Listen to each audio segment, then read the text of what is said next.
Forget about tomorrow. Feeder. Right. Listener, I'm talking to you now. Have you seen these posters around with me and Steve on it, right? It's embarrassing, right? We were mucking around at a photo session and XFM wanted to do some posters. We couldn't be bothered to do them again, so we let them have this one. Irony comes back to haunt you, and it looks like I think I'm Simon Temple or something, and Steve's all right. But we think that Karl should be in it. Definitely. Karl doesn't want to be in it, but it looks like everyone listens to this show for Karl's basically, innocent stupidity and some great tracks. Exactly. They don't listen for us anymore, no. Steve. So I think it should be a campaign to get Karl on the poster. Yeah. Well, I should point out that I think XFM are more than happy to have him on the poster. So it's just him? You don't want to be on there, do you? There's no need for me to be on it. Of course there is. Why not? I get so many emails here as I'm sat during the show reading them. So many emails saying, what does Karl look like? Well, I want pictures of Karl. If you go to xfm.co.uk/Ricky, we've got those film bits on there, those video mock-ups where I'm part of it. You can sort of... That's not enough, Karl. People want to see your face. You're part of the show. You're an intrinsic part of the show. Yeah, we'll get you on the poster. Why? It'll be too much on a poster. They can only take in so much. What do you mean? They can only take in so much? Yeah, it's good with two people. No. It's enough. So what do groups do then? Well, they haven't... It's like Ringo Starr is being left off the cover of Sgt. Pepper. Yeah. Or Rutherford doesn't get in a look in with Genesis. Exactly. Well, which would be outrageous. Yeah. Sorry, Tony Banks, you can't be in this one. Yeah. It's just me and you will be very. You see, you look like the Collins, yeah, so you've got to be in there. I don't photograph that well either. You're joking. Is it because you look like a little cue ball because it just shines off the top? But a lot of people as well. You should dispel the myth. A lot of people think for some reason that you're fat. A lot of people say to me, "Is he fat?" No, but that's because I haven't got much hair, so it looks like my head's big. No, they haven't even seen you. They just think from listening to the show that you're fat. That's because you're northern. They think you just eat chips and complain about the weather. Well, complain about the south. I just think you could answer a lot of your critics. But then you see what I don't like about this world. A lot of people judge people on the way they look. Yeah. Oh, like you do. If only more people thought like that, Steve. But Karl, you judge people on the way they look. Yeah, I know. That's what I mean. But I couldn't with me, could I? Because I don't know what I look like. What? If I was listening to me on the radio, I wouldn't be able to say, "Oh, he's a," and slag me off and that, because I don't know what I look like, and I quite like that. Do you know what I mean? I lost. I don't know what you're talking about. Just believe me, right? I'm right on this one. It's best if you leave it. Well, we're not going to leave it. We're going to get you on the poster. Yeah. I mainly have to see myself on videotape this morning. I showed him. The animal show I did. The show. Yes. I'm doing a video, and I did behind the scenes footage, and I've got you've seen it, haven't you? I feel a bit of Karl on there, isn't there? Yeah, it's great. Yeah. It's lovely. He can't believe it. He said, "Is it playing slow?" Because he's so slow. When I come into the office, going, "All right." That's how you talk. My head as well. I look like I'm looking into a spoon. I'm not happy with it. I just think that if we're willing if Ricky's willing to use his celebrity profile for the sake of the show, I'm willing to look like let's say a fairly handsome, kind of cool customer. I think the very least, Karl, is that you appear on there as well. You could dress up smart. Are you worried that you'll look the worst out of all three of us? Who am I standing next to? I'm next to Steve. I'm fairly confident. Yeah. I like the way it's so predictable. You pull the string because you know what it is. You pull the string? My neighbour had a horse in her house. It does work, honestly, it works. Okay. Yeah, okay, don't bother explaining it, just play it. Right, yeah. So here's here it is. We're just going to do it. Head horse in a house. Right? What in God's name was that? Yeah, name the 6 songs. Head horse in a house. Huh? Are we naming the artists or the songs? Either. Artists. Anyone who gets anything can get a prize. What's more, Karl? Artists, here we go. Head horse in a house. That's tricky, Karl. That's very hard. Once more. Head horse in a house.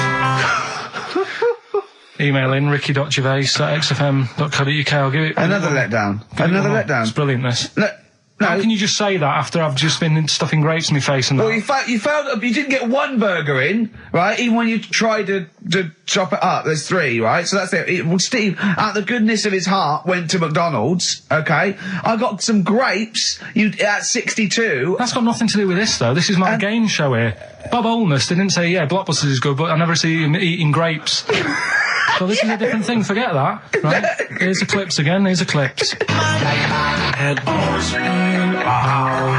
Oh, you know I said I was going to turn over a new leaf and not criticise your ideas? I think it's the end of this one, mate. Oh, he's done it again. It's atrocious. Ricky.Gervais at xfm.co.uk if you've got any idea. Dandy Warhols, we used to be friends. That is Carl's favourite record of the year. Yeah, new music. He gets one play a year, and he chose that. That's what he chose. It's all right, but I mean, that favourite track, innit? He played that. That was Carl's choice. Just something new on XFM 104.9. Don't worry, we've got some really good stuff coming up later with me and Steve. If you're from the 70s, you might like it. You see that he's getting too cocky, isn't he? It's arrogant. It's sort of like I mean, we've tried giving him something in his life. He's got, you know what I mean? He comes in and tells us this sob story of just like a trail of failures, and we've said, Carl, come under our wing, right? He just started picking up on him. A few other people's like, and then he does that. He fails at the burgers, he fails at the grapes. He will not trust us with, you know, what we want to do. I don't know what more we can do. It's like I've saved a mouse from a cat's jaws and it turned around and bit me. Yeah. That is a brilliant analogy. It's a bit like we were trying to give you something that you could care about, that you could be passionate about, that would somehow give a meaning to your life. You would be in the Guinness Book of Records alongside, I mean, Bubble. Bubble failed. Do you want to be Bubble? Do you want to be Bubble? Or do you want to be the bloke with the milk bottle on his head? Exactly. Who's in there? The guy who ate the watches. Yes. Now, I've got an idea, Carl, because you're getting all stressed out. I don't know what it is. You're getting funny. I don't know what it is. I don't know what... Because you're annoying me. Wow, you say that. You started midweek. I don't think I annoy anyone else, so it's just you on that. So... I thought maybe we could all 3 of us go away to a little health farm for a weekend, just get like a triple room, right, and that isn't happening. Why? You've just reminded me, because you've been annoying me. Steve started getting on your case, you know, sort of ganging up on me. I'll tell you now, Steve, I just forgot. Remember a couple of weeks ago, you said to me that my pub quiz team is rubbish. Yeah. Right, well, it doesn't matter anymore because you're not part of it this time. That's bad. That's bad, because it's interesting you say that, Carl. Carl, you say that because I tell you this, I found someone, mate, who could be filling that tricky 5th member. I wanted to test him out this week, mate. On your team. Test out on your team. Because Carl, I'll tell you what this is like. I don't know if you're familiar with Paul Ince, who used to play with Man United, right? But everyone used to say he's the governor.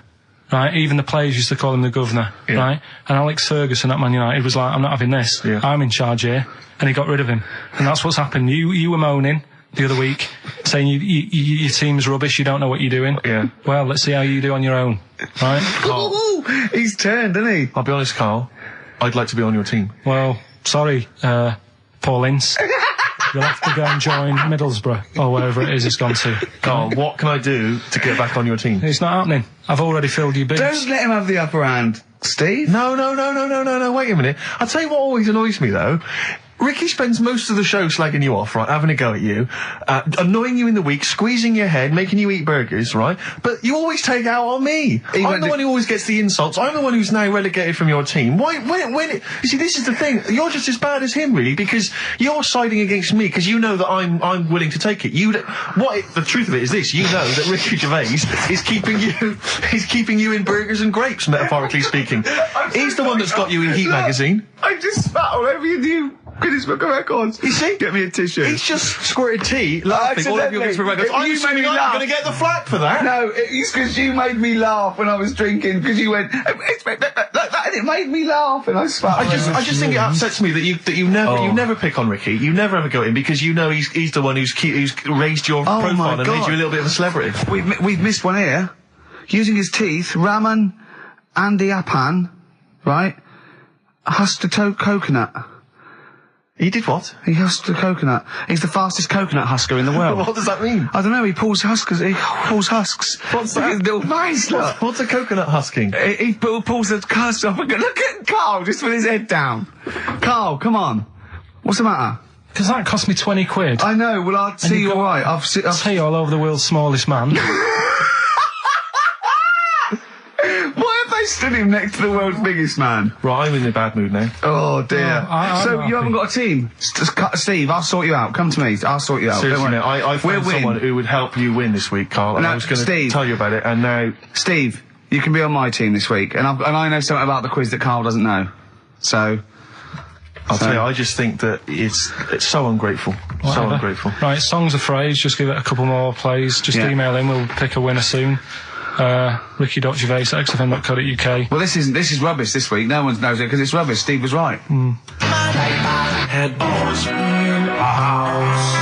There's 6 songs there, so if you know what they are, just... That's the end of that, I think. That's the end of songs of phrase. Email in. I think. We've got none there. No. That's the last week for that. Okay, well, why don't you give us some monkey news? Is it monkey news time?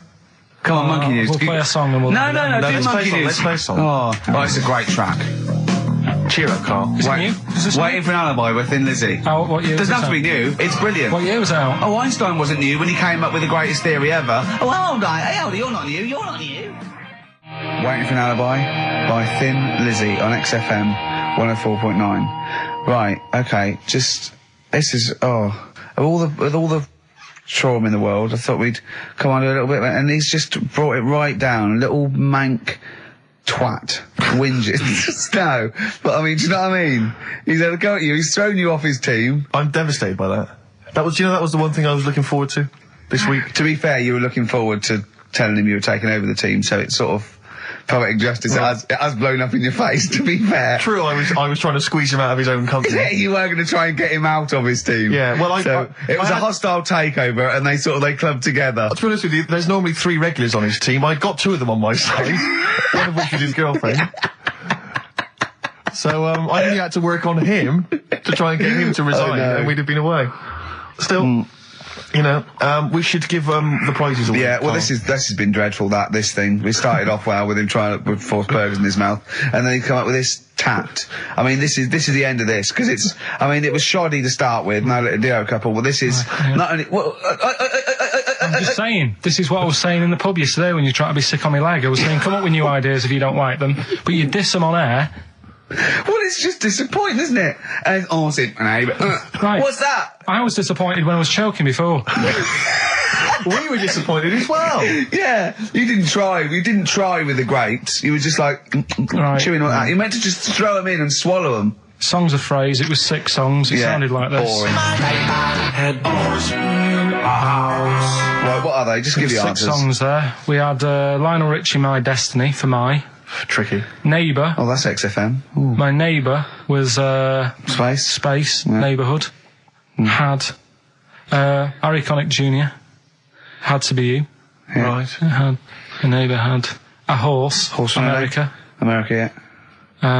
We had a horse. In was Lisa Stansfield with pathetic. In All the Right Places. Oh, pathetic. Did anyone get that?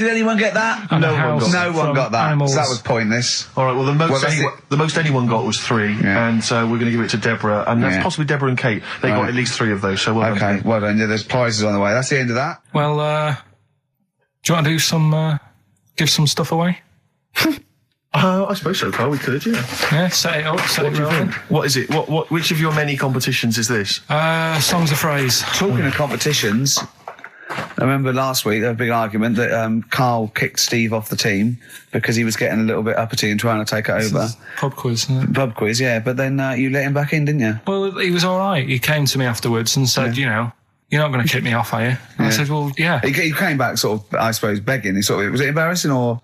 Well, no, it's just, you know... He learned his lesson. He realises he overstepped the mark, like you have this week. Yeah. Do you know what I mean? We've all learnt a lesson. Yeah, we've all learned a lesson. But I won the quiz, didn't I? And you didn't. Well, that doesn't matter. The thing is... I won all the money, didn't I? Please bear in mind it's taking part of the counts, Rick. Yeah, sure. I wasn't winding you up in the quiz, though, was I? And all your team was older. Yeah. Well, what's that got to do with it? You've got a collective age, your team, of about 300. No, one of them was only one of them was actually 5, but she just aged a lot. I think when I took the 11 plus, we were all around the same age. That's what I mean, right? Your team was a lot older. What was our average age, would you say? Average age probably 30. Right. Yours at least 41. No. Definitely. No. Definitely. Only 2 of us were 40 and 3 were about 30. No, rubbish. Yeah. Who's 30? Martin, Glenn's about Glenn's- 36, yeah. About 30, but... It all helps, doesn't it? And helps. And you've all got... Arnold's under 30. Arnold's under 30. And you've got a better general knowledge. yeah. We were cheating. Yeah. We knew more. You just knew more stuff. Yeah, that's not allowed, is it? Proper quiz time. But I Anyway. wasn't winding you up though when I won. I wasn't gloating or anything, was I? No, that's all. When you kept sort of counting it in front of me and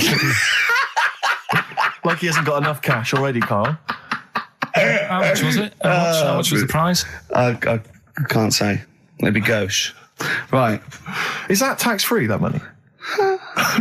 Yeah, it's a prize, isn't it? Is that true, though? Is that how it works? I think so. Prize money, isn't it? I don't know. Well, Right, otherwise, I assume you'll be declaring that. Yeah, will we? Yeah, you'll be paying What? tax on that. Yeah. Because you know where people... I mean, the taxman could contact you via XFM at any time just to check sure. that if you wanted to. Sure. Clocks.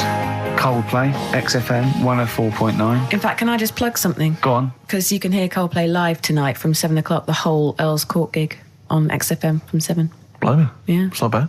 Yeah. To Coldplay. To Coldplay! Happy Easter! Happy egg. Well, that's about it from us, isn't it? We got, Yeah. to be honest, I didn't miss Carl at all. I did miss Carl. In fact, I felt we worked harder. We did a better show without him. I think he's dead wood. Well, I think that we should, tell him that we don't need him. If he turns up, it's fine. If not, you know what I mean? Yeah. Because that will wind him up. Oh, he'd be livid. If you could send, could you send Carly emails saying to Ricky or something, because he gets all those, doesn't he? Or to Yeah. Carl saying the show was better without Carl. Yeah. Can you please do that for us? We'll tell him the truth. He'll hear it. He'll come back and hear it. So we know it's a wind up. But I just want to see his crushed little face Monday. Is if you can send as many emails as possible saying this show was better without Carl. Yeah. I will be grateful, and I promise I'll tell him the truth next week. Do you think I can do that for us? I think so. Is it carl.pilkington@xfm.co.uk? Yeah. And it's Carl with a K. Yeah, Carl with a K. and send some to me because he'll read those next week as well. Yeah. Ricky.gervais@xfm.co.uk. Yeah, In just fact, say it send was. some to me as well. And Yeah, pass them and on, just yeah. pass them on. Yeah. And to the head of XFM. Oh, what's his? yeah. What's his one? Yeah. Because we won't get in trouble because obviously Andrew's listening, so he know it's a joke. But Andrew.phillips@xfm.co.uk. in fact, could you send a Marketing load? manager Charlotte Sousson at Yeah, XFM. Andrew.Phillips, XFM. Just saying, it's so much better without Carl because it's got a bit self-indulgent. He just does his same old stuff about Auntie Nora farting, and it's not big and it's not clever, and the man's a fool. Yeah, So if you do something like that, make stuff up as well. Thanks very much. Happy egg. Happy egg indeed. Can I just end with a tune? Yeah, absolutely. Ed Harcourt. I don't know if you've listened to his current album. Yeah, but new there's album sounds good. some Yeah. nice treats on there. And this is one called The Birds Will Sing for Us. It's a nice way to end. See you later. Cheers. Happy Easter. Do the email thing. Egg. Blur, Out of Time on XFM 104.9. Ricky Gervais with me, Steve Merchant. Karl Pilkington. Yeah. Steve's a bit quiet. He's got a bit of a sore throat. Oh, a bit of a sore throat. Murder. All week. It's been murder, Rick. We couldn't work all this week No, I've been because off sick. Steve's been in Bristol. Carl, you're not impressed? It's just, I don't understand why having a sore throat sort of... Oh, he's done you. Right, what if the sore throat was so painful it was like you've got broken glass and razor blades in your throat? You can hear now that I'm not even speaking from down in the throat, I'm speaking from the very top of it like that, so it sounds a bit weird. But you're right. What? Your hands are all right, aren't they? Yeah, but we talk when we're writing, don't we? I can barely talk. It was agony. I couldn't sleep because it was so painful. Even when I was just lying there, motionless, it was hurting. I just was surprised because I got back off holiday and called Ricky and said, all right, is Steve all right? And he said, he's had to go back home or something and he's stayed there because he's got a sore throat. Yeah. I didn't understand why you can't, just go home. I mean, how old are you? What? I don't understand why you've got to be 29. at your mum and dad's when you're feeling I a bit ill. happened to be at my mum and dad's. Now I'm talking like you. When this sore throat really kicked in. So I thought I may as well stay and get a bit of the creature comforts of home. Do you know what I pictured though when he told me? See, my parents aren't like yours, Carl. Your father would have popped down to the phone box and maybe looked to see if there were any kind of throat lozenges. Strepsils. Yeah. Whereas my mum phones at the doctor first thing she can. I'm straight down there with my dad. They're snapping into action. They're trying to sort me out. It's a bit like that Ronnie Corbett thing, isn't it? Sorry. That sorry thing. You're right, Carl. Yes, you're absolutely right. He's just like that. Oh, No, dear. it's just because You just went on holiday with your parents. Well, not with mine. No, with right. Suzanne's, and it won't be happening again. Thin Lizzy. Boys are back in town on XFM 104.9. Right, we are back in town. Me, Steve, and Carl. Carl's on holiday. Steve's been living with his mother because he had a sore throat, and I've been hobbling around still trying to Do you know what? keep things going. Do you know why I think I was ill? Stress. I genuinely think it was stress. I think I'm beginning. No, I'm analysing it. What do you think of that, Carl? But I'll tell you what it is. Look, think about it though. We live in London. We got the war, the threat of terrorist activity. That's where I live. I'm all right. Next one. We got SARS. One. Yeah, but you can walk to work. I got to travel on the tube. I came in this morning. I saw a Chinaman sneeze. I was terrified. S Club 7. They've split up. I mean, I worry about those sort of people. They're young kids. They're talented guys. I mean, they say they're going to be all right. I'm not sure Tina is. I'm not sure she's got the talent. So there's just so many elements that stress I remember me you out. were worried about hearsay. Oh, Kim Marsh is doing all right. Oh, Kim's doing fine, but she got out early. Yeah. But, I'm not sure the rest of them will be. No, I'm just... they're quite emotional. I've got to worry about the show. I've got to be worried about this, It's just me. I've never been that good when, like, anyone in the family's ill or anything. I've just got... Just because that's the way I am, do you know what I mean? If I'm ill, I don't expect people to run about. No, well, I've never been off for being ill. I mean, you were. A couple of weeks ago. But that's. But hang on, I've not missed either of the shows. I'm ill today, but I'm still here. You took I seem to remember you took a show off when you were ill. Yeah. You were whinging. I was really ill. Right, sure. I couldn't even walk to work though. Yeah. That's what I mean. Did you go to the doctors? No, I was too ill to get there. Right. That's how bad I was. Did you call a doctor out? No.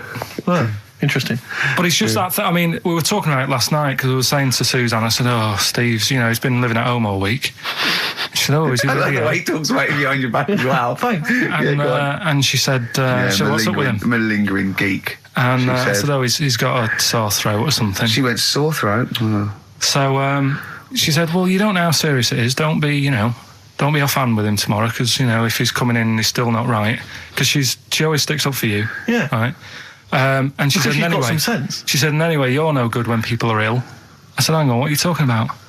So apparently, when we first sort of started going out, the first time she was ill, she kind of thought she saw the real me because she was ill in bed and that, and I was saying, "Oh, get up."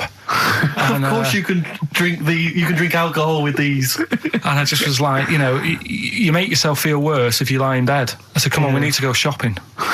And she said, "You go shopping." I said, "No, I'm not, because I'm rubbish at shopping for food." Do you know what I mean? I'm all right at getting that night's food, but once it starts, like, you've got a plan. Sure, yeah, you're dropping the bananas. I forget all sorts of stuff. Yeah. So she said, Cursor all over the floor. Well, she was like feeling out on that. She said, "I've got a temperature." So we'll come to the supermarket and hang about in the chicken. Frozen chicken section, cool yourself down. Yeah, sure. And it made her worse. So now she was like, "Do you remember that?" And I was kind of like, "Yeah." Who's that hot woman sitting in the chicken fillets? Yeah. That's Carl's girlfriend. She's obviously ill again. Even when I was younger, do you know when I told you that I was picked at school to give old people biscuits? Right, yes. Because you had nice hands, Because wasn't they it? had nice nails, right? Yeah. And then because I went down a storm at that, I went down a storm at that. said- Bravo! Getting back with the Garibaldi's the best I've ever had. Bravo! What do you mean you went down a storm? because I'm into biscuits, so you knew your stuff. I was talking to him about I'm them, into biscuits. right? So then Did you make sure that they finished the first layer before you dipped into the second layer? No, there's no rules like that. Just No rules. what do you want? What do you want? What do you fancy? Yeah. So then, because I was good at that, we were going to like an old people's home where they're a bit iller, rather than just being old. They were like ill, Yeah. and I said, "No, not doing that. Not going there. Because they're old people." They didn't want biscuits. Well, yeah, that's the They're most too thing, old to yeah. eat. So so Did you have that's- to dunk them in tea before you fed them to them? No, it was just like Did you feed them like Did you feed have to chew? pigeons? Did you have to chew their food, then stick it down their throat with your face? Like a little bird. Yeah, yeah. little trolley, right? A lad who I didn't really get on with, he had good nails as well, so he was serving the tea. Yeah. And I just had a chat and said, "Oh, do you want a biscuit with that? Yeah. What about this one? Do you like bourbons?" Yeah. Oh, you really did the whole. So, yeah. oh right, so you weren't just, it wasn't like their choice, you offered a selection. Well, I sort of sold them because the thing is, there's only so many, so you've got to handle the situation well. Sure. You don't want too many in one type, so it's No. like, well, you've had a bourbon. Yeah. What a great life they lead. They probably only pay about 900 quid a week to stay in that particular home. Yeah. And they get a free bourbon by a kid with clean nails. Brilliant. Whoop-de-hoo. So anyway, it gets to this, the Thursday night when I'm going out with Suzanne. Yeah. And her mum's like sat on the sun lounger outside, so where are we going tonight? I said, "No, like I said, it's just us. We're going out having a bit of time to ourselves." So I could see as the day was getting on, she was realising that she's got a night in with like her husband, Yeah. right? Her face started to like look miserable. Sure. I thought, I'm loving this. Right? So I said, right, I'm going in to go and have a shower, go and get ready for the tonight. It's going to be great. And winding them up, wind them up because they can't come, because he said they can't. Yeah. Right, so I go upstairs, have a shower and that. I come down and a man's smiling. Oh, hang on. So I'm thinking, hang on a minute, what's gone on here? So I went to Suzanne. I said, why is your mum smiling? She's not coming. She said, no, but my dad said he'll take her out now. So in a way, she was happy because she got her own way, which annoyed me. That annoyed you, sure, because you wanted It's to... like, What, you don't even want her husband taking her out? Well, it's just the fact she didn't want to go out. She was happy to stay in and have sausage, egg and chips that they'd found from some shop that sold English food. Right. So that's almost like what they do if they're at home. Sausage, egg and chips. So she was happy with that if we were staying in and having that. Well, because we were going out, she was fed up. Right. So she's smiling. So she's going, yeah, I'm going out now. So I said, well, enjoy yourself. She said, where are you going? I said, well, it doesn't matter, does it? You don't need to know. Sure, You're not going to where we're going. Oh, you just don't want us to be in the same restaurant. I said, yeah, that's right. I said, I want a night out on my own with Suzanne. It's our holiday as well. I don't know, I can talk to you about Amazing. this. This is not even his own parents. This is someone else's parents. These are the parents of the woman he loves. But even Suzanne sort of agreed with me. There's only so much time you can spend with your parents. That's why you leave. That's why when you're ill, you don't go home to them. Yeah? Sure. Yeah. Of course, the slight difference between me and you, Carl, is that not everyone in the world annoys me. Well, not everyone does. Just... I can see what I felt a bit guilty that week when he said I was annoying him, but I realise it's not my fault now. No, everyone annoys him. Yeah. So, yeah, it was an all right holiday. It was good to get back. Brilliant. Won't be doing it again. So. No. And what now would you say is your relationship with Suzanne's parents? Is it a frosty one? No, I just think they know that I don't like to put up with them for a long time. Yeah. I mean, when we were packing, a man was upset because like she really liked the place where we were staying, right? Because it was quite a big villa. Because there was a few of us. There was a brother as well with us, right? Yeah. So our mum said, "Oh, I love it here." She said, "I'm definitely going to book this place again." I said, "It's a bit big for two of you, isn't it?"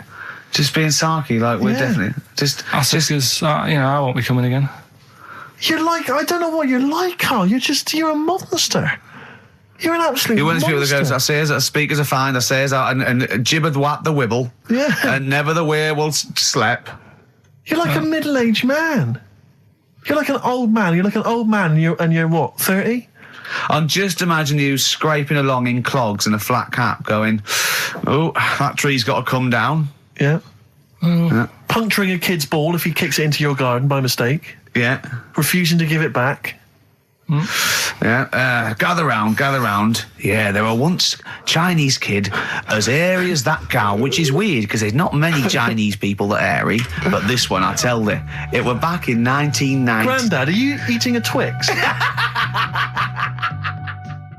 Appropriate words there. That's the Smiths and Panic. Don't worry about it, Carl. People know that you haven't got a malicious bone in your body. So they know it's confusion. Don't worry. No, it did happen. So it's I know, yeah. So, what have you been doing this week, Steve? Well, I'll tell you what, at the beginning of the week I was incredibly annoyed by Carl. Why? No, because I remember you had a little discussion with Carl a while back saying that you thought he was lazy at times. Yeah. And, you had various criticisms of his work. Yeah.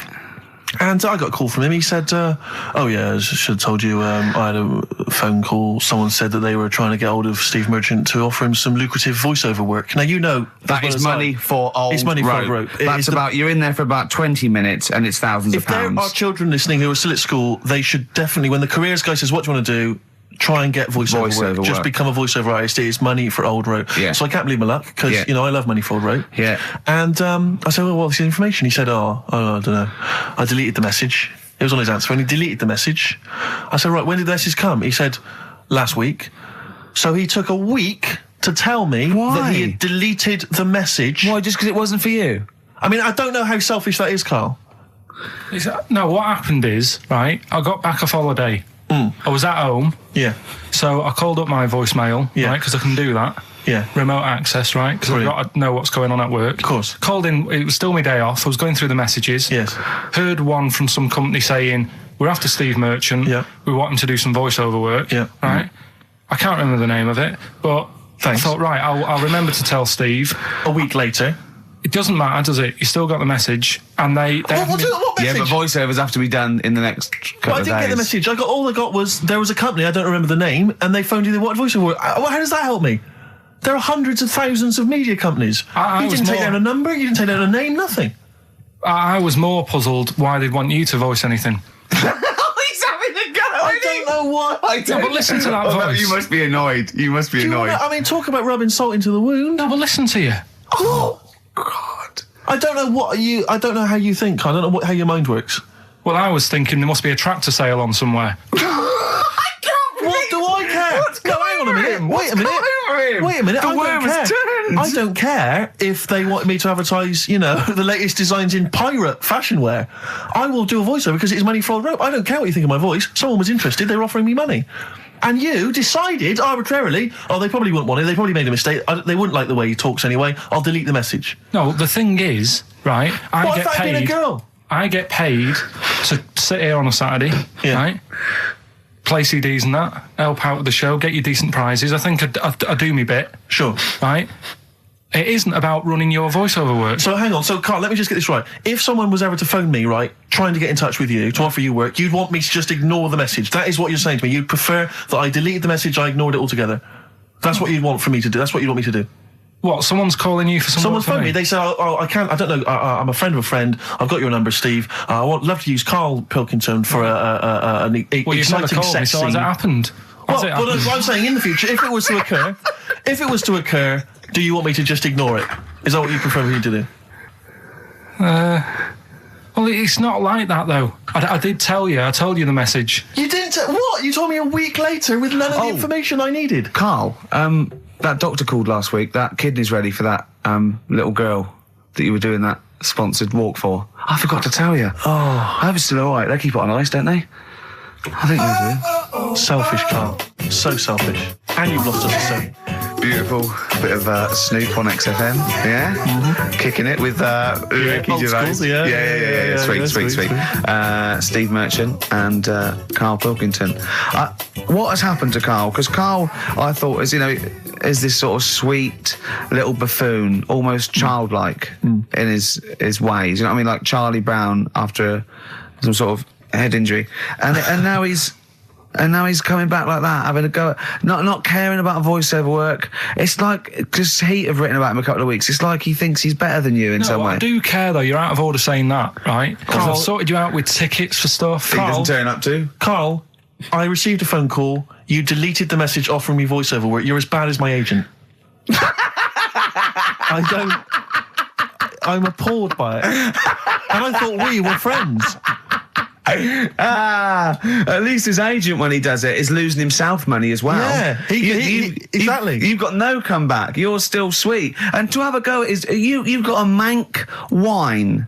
Right? For a voice. Like a cartoon Gallagher brother on Coronation Street. I mean, and yes, Steve does sound like a Wurzel, but that doesn't, do you know what I mean? No. What about Jethro? Jethro does well. Jethro gets on Des O'Connor anytime he wants. Just has to phone Des up. And he's on there. Straight on and there. he's whining like a Wurzel as well. So, to say that is a rubbish... all right, apart from that then, what else have I done that's wound you up?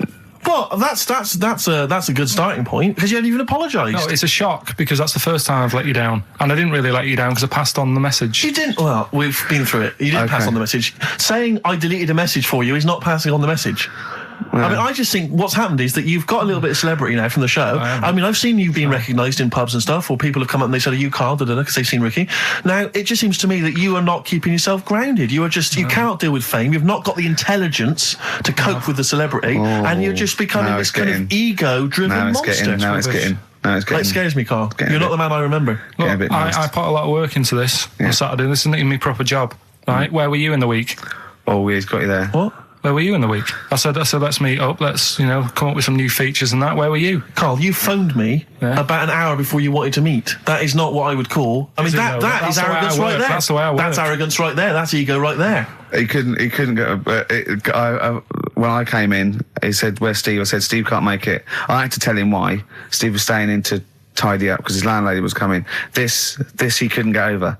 He could not get over that you couldn't make it because you had to stay in with your landlady. is he talked about it for about the hour when we were working. What are you talking? Last week I had a bad throat. You wouldn't tolerate that. You wouldn't accept that. When you had a bad throat, where were you? Why couldn't we do any work then? Because you were at home with your mum and your dad. You were on holiday, weren't you? Why didn't you get your mum and your dad to clean the flat? Oh, he's done it again. He's done you again, mate. Play a record. How has he done me? What? They live in Bristol. Yeah, the joke's on you. He couldn't get him to clean the flat. I don't know who's laughing at who now. Right, listen. Can we just go back to laughing at Karl? Okay. Because I know where we stand there. Okay, all right. Okay. Do you want to, That's the natural order of things. I know, yeah. The world's gone topsy-turvy. He's stepped out of the pecking order. Feeder, Butt Rogers, XFM 104.9, Ricky Gervais, Steve Merchant, Karl Pilkington. Karl just said to me, so what face would you have to me? And I went, what do you mean? He went, well, whose face would you have? And I went, I don't know, a boy's, so the skin would be regenerated. He went, oh, no, it'd be a bit weird. He said, oh no, someone famous. And I went, I don't know. I went, whose would you have? He went, Barry Sheen. No, but what I meant was when I was talking Barry to Suzanne, Sheen? when I was talking to Suzanne about it, saying this is amazing, she said, well, whose face would you have? Right. Now, it's got to be fairly recent to have the skin fresh because it can't be too old. Right. So I had a choice of, like, Barry Sheen or what's her face off Last of the Summer Wine. Who? Who's the old woman who just passed away? Thora Hird. So that's what I meant. If I could have any face, because she said, well, you could have had Tom Cruise or something. I said, well, he's not dead. I said, no, but you could have had that. You'll give yourself restrictions in your fantasy. So like look down to your picture. I love the idea that someone getting you a call. Mr. Wilkerton. Hello, it's Dr. Hanrahan. Barry Sheen has just passed away. And you go, oh dear. Yeah, bad news and good news. Do you want his face? Or do you want his face? Does Suzanne go out with you, like, for charitable reasons? Is it like you can adopt a boyfriend? I love the fact that she encourages you. She was saying about Tom Cruise, and I was like, oh, you know, she said, you know, he's not a bad-looking fella or whatever. So what she's saying is, Karl, is there any chance you could go and get a different face? Maybe something like Tom Cruise would be good. Then I was saying, right, first of all, he's got to be dead, and he's not. But if he was, and you had that done, would you feel like people were looking at you on the tube? Well, no, like, say if the people who made Mission Impossible said, well, we want to do a third one, would I be in my right to say, well, I don't want to do it? I don't know what he's talking about. I don't mean to be offensive, Karl, but your girlfriend could do a lot better than you. I don't know what she's thinking. I love the idea of this whole conversation about you in Tom Cruise's face and then get offered a film. But why does she have conversations like this with you? He was now on last night. He's now on the telly. I love it. What should we talk about? What about getting a new face? Oh, dear. Oh, that cartoon. If you don't know what Karl looks like, there's a cartoon that was in last week's Heat, isn't it, that I drew. It's on the website. What's it going for now? Bid? I think it's at about 225 quid at the moment. And what do they have to do to bid for it? Just email in and I'll pass it on to the website people. I know why Heat put it in. It's because the editor, Boyd Hilton, looks a little bit like you, doesn't he? Sort of my ugly brother. He's probably listening and he says nice things about you. Yeah, he can still say nice things, but I bet he knows deep down. You know if you're good looking or not, don't you? I can't believe it. Come on, Steve. I mean, what do you think? This is going crazy now, Karl. I don't know. You're just, the insults are flying left, right, and centre. You've got no limits. You've just gone crazy, just gone wild. You're spawning around just because you look like Tom Cruise. I think it's because he's been hanging out with Christian O'Connell. Yeah. And they're both thinking, we're a couple of media players. Yeah. Too big for their boots. Yeah, not scared. Although he's scared of Christian. No, he's terrified. He's scared of Christian in here because he's not allowed to do monkey news. No, because Christian wants to do it. He's scared of him. I'm not saying that, right? Christian.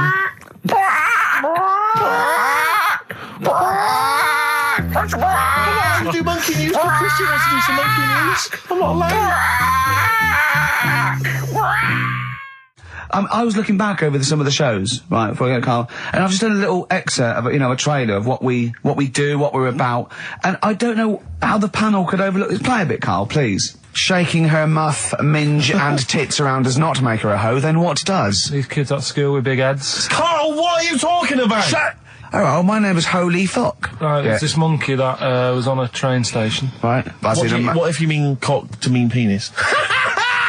It was my Down syndrome son. Oh! Oh, chimpanzee, that monkey news.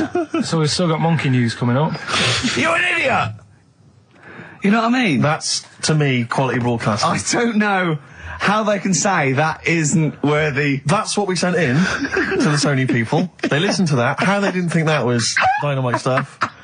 It doesn't make sense. Actually, I've been thinking about this since Thursday because I've been a little bit down in the dumps. Yeah. What I think it is that with the TV show, the TV stuff we've done, Rick, we put a lot of work into that. Yeah. We get the script, we got the script, we spend a lot of time on it. What this show is about, it's very much about spontaneity, it's about our personalities, and I don't think we're ever going to win an award for our personalities. I think that's where we're going. Do you know wrong. what I think? I think that when we're together, we're the auteurs of The Office, and you know, and we're strong on it, and we're just two. We write it, we direct it, you know, we cast it. We even worry about the font and stuff on the. You know, we do everything. There's a weak link in our midst, I think. On the radio show? Yeah. Right, well, I'm just trying to think what the common factor is, because on the award-winning TV show, it's just you and I. Yeah, I don't know. Well, I'll tell you what, can we play a record and let me think about this, because there must be something There's got to be a factor. that isn't in The Office that's in this, that means that The Office is award-winning and this is a pile of shite. Brown Sugar by the Rolling Stones on XFM 104.9 on Ricky Gervais with me, Stephen Merchant, and with us, Karl Pilkington, the third member of this team. Me and you do The Office. Award-winning. Yeah, and us three do this show. No awards. Nothing. Karl, what are your thoughts? What do you think's wrong with the show? Why do you think the panel listened to our show and said that is awful, it's not actually a radio show?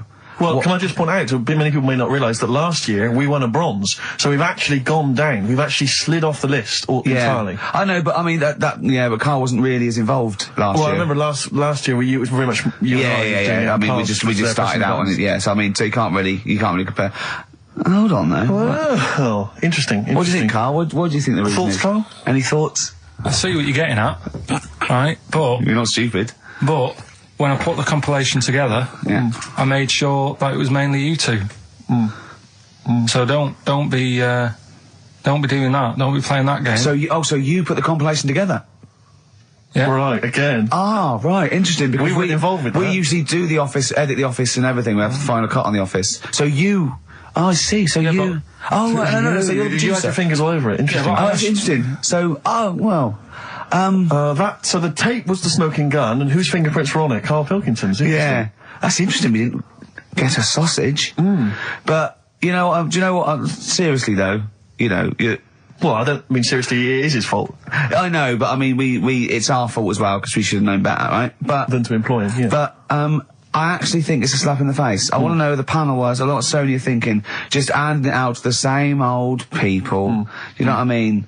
Every clip they played was a funny phone call. Do you know what I mean? And so Did we send any of our funny phone calls in? So if anyone cares, I think we should knock this on the head as a protest against Sony. And that's how I've never complained before about legal, but I mean this one. Don't know what they think. I want someone on the panel. It was entertainment. I want someone on the panel to phone up and say why they think this show is rubbish. Well, I'll apologise.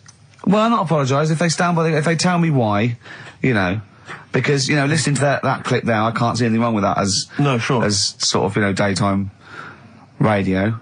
It's interesting. I mean, I don't think our number one fan, Dickie Anderson, Richard Anders, was on the panel, although he here has emailed in. He's got a couple of thoughts as to maybe why we... What is Dickers doing, man? Dickers says, commiserations on not winning a Sony. I can't believe you didn't win, naturally. I mean, apart from your show's obvious lack of quality and effort, having a monkey for a producer, offering the biggest load of tat as competition prizes, saying hairy Chinese kid 48 times every show, Rockbusters, not bothering to turn up for weeks on end, only having 3 listeners, introducing the comedy characters Camp David, Harry Fook, which I think he spelt wrong there, Stephen Merchant. I'm not a character. Apart from insulting every race, religion and sexual orientation, bickering like schoolgirls... We haven't done everyone yet. We have not insulted everyone yet. There's loads to go. Despite the fact you generally bring misery into the lives of anyone who listens, I thought you were surefire winners. Better luck next year. Well... I mean, a couple of constructive, criticisms there, but generally, I still can't nail it. Was he on the panel? Well, I don't think so. Well, he's a fan, so... Yeah. Well, no, he's clearly a fan. I mean, he obviously loves the show. He has hit the nail on the head. Oh. Which, Yeah. But what should we do? Should we give up or should we try harder? That's always my dilemma in life. Sure. Yeah. I mean, I've always gone for the first one. Give up. Yeah. Why bother? Yeah. If they can't see, just give us the award, and then worry about it later, and we won't let them down. Yeah. Now they've got blood on their hands. We're gonna. Yeah. What should we do? Give a couple of months notice? I think so. Okay. Well, there you go. I mean, seriously. I mean, I think. I'm being serious. I'm not being wacky now. We haven't told Andrew, but I think we've won our course with this show. Yeah. So let's. Okay, we'll give it a month, and it's because the Sonys didn't give us anything. Play a record. Yeah. There you go. You got to do a bit longer than that. No, we haven't. Got to give a month's notice. No, you got to work till about September if you're gonna. No, we haven't. No, we give a month's notice. We, whatever they give the money back or something. Well, you give your money back. Yeah, I know. What are you going to spend your 80 quid on? True. By the way, Red Hot Chili Peppers on XFM 104.9. So, a few more shows. And I hope Sony are happy. They should encourage. We've only been radio, a couple of years. Exactly. Trying.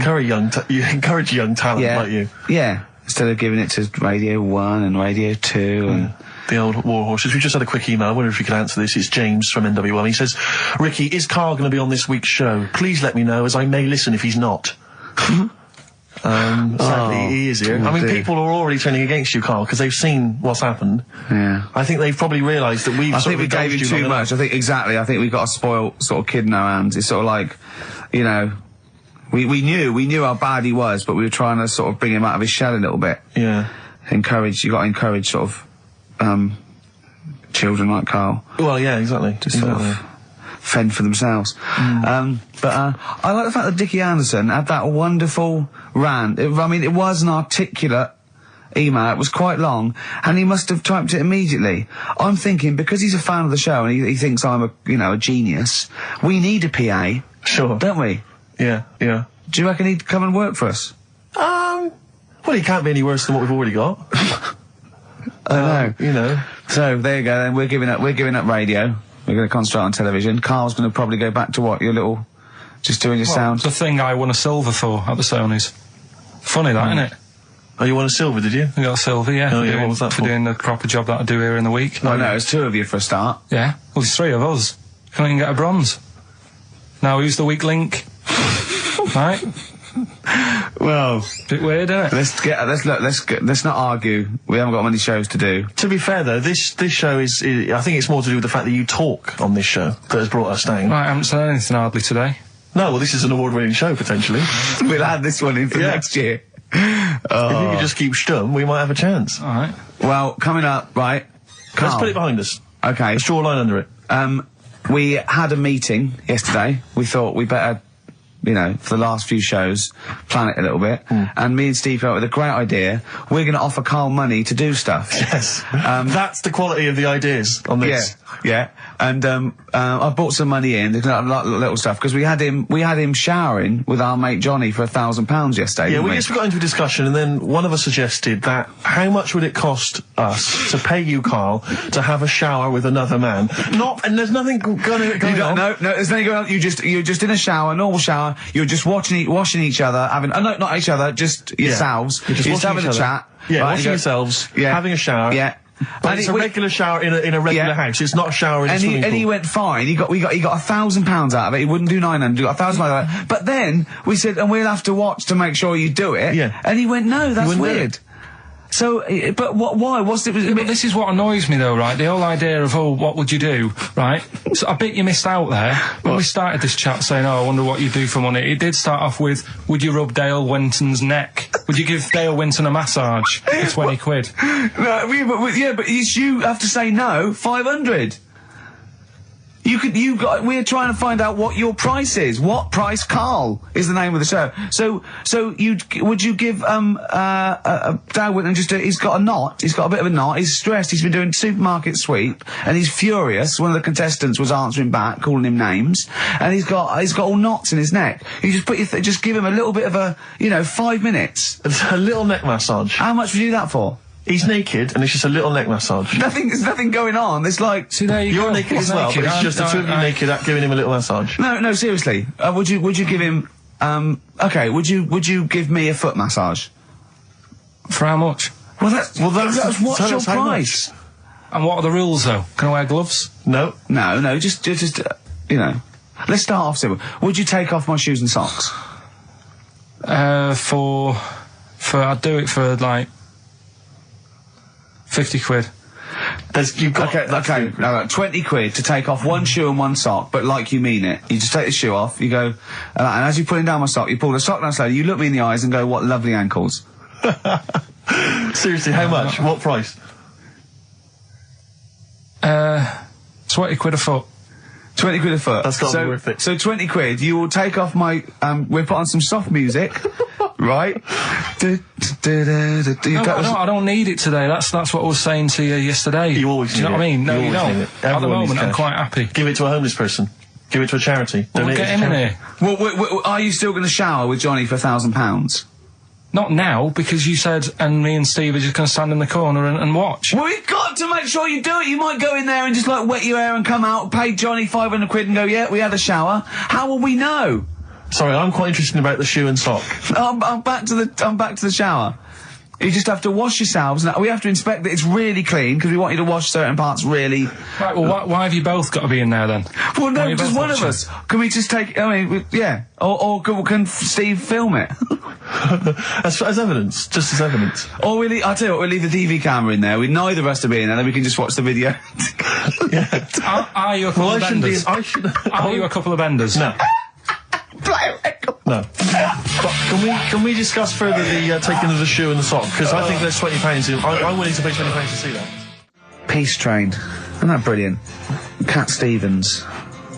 Now, well, I've sort of enjoyed the last sort of hour or so after disappointment of the Sonys. I think we are going to give up, to be honest. Do another week and then shoot off. Yeah, knock it on the head. Okay. We were doing it for a laugh anyway, but if they're not going to reward us for that, then do you know what I mean? It's not really worth it. But I'll tell you what could. But what about this, Carl? Can you find out who was on the panel? Can you? But what difference does it make? Well, I want you to interview. I want you to phone them up and I want to tell them why they didn't think our show was. Yeah, let them explain themselves. Just explain themselves. They've got to stand by their convictions. Find them all, track them down. There's probably about 300. What do you expect then? I want to tell the truth. No, you're right. The monkey news should have, done the job for you. I just want people. I don't want to sit in a room and hide. I want the 3 people on the panel. I'll find them out to say we didn't vote for you because we thought it was shoddy, amateurish, annoying. There was too much swearing. I'll go, fair enough. Well done, mate. We didn't vote for you because Carl's voice is an irritant. Okay? Well done, mate. You're alright. We didn't vote for you because, Gervais, you're a fat, useless git who understands nothing about broadcasting. And your mate Steve. Something. Yeah. And I'll go, right, I'm not so happy with that, but at least you told the truth. Mm-hmm. But get them on the phone. Find out from Andrew. I noticed none of them have mentioned me, which is good. I know, yeah. I'm pretty good. Yeah, they probably all love Steve. Mm. No one likes to pick on an invalid, though. Do you know what I mean?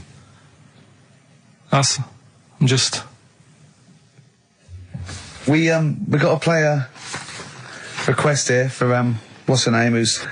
Don't leave it, Steve. Sonia, who's 18 today. We couldn't find William. It was really nothing wordsmith because whoever is in charge of the library, they probably won an award for it. But, she didn't ask for 4 non-blondes, so I found There Is a Light by the Smiths. So, a week to go. I'm not. Mott the Hoople, Roll Away the Stone. Classic little ditty on XFM 104.9. Right? Play the jingle. Oh, is it it? Brilliant. Oh, chimpanzee that monkey news extra. Well, is there monkey news? I'll tell you what, I've been having a bit of a problem this week. Why? It's just been a struggle. Normally, I can come into work on a Monday and there'll be something that's happened over the Saturday, over the Sunday night. Do you know what I mean? Over the weekend, the monkeys have done something. Been very quiet. I thought I'll be all right. Let's see how the week goes on. I don't know if they've caught on to the fact that we're giving this coverage now, or I don't understand. Normally, people are emailing me stuff all the time about monkeys. Been very quiet week. Been checking. I was looking in books last night and stuff. Is there any monkey news? I've got some, but just because it's not that good, something else I found out that I thought I'd share with you. Go on. I was looking in the Guinness Book of Records, right, because I thought they'll have something in there about monkeys or something, right? Mm-hmm. And there's a little monkey, I think it lives in Asia, right? There's loads of them live in Asia. Might just be travelling, but yeah. And something they found out, I don't know if they've got it right, and that's why I want to bring it up. Apparently, it's the mammal, right, that's got sort of the pointiest eyes that pop out of their head. Steve.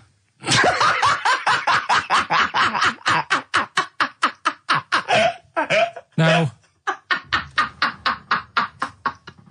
the thing is, right, I thought that's interesting. Yeah. Apparently, it's the biggest with the sort of goggle eye type thing. Right, yeah, go on.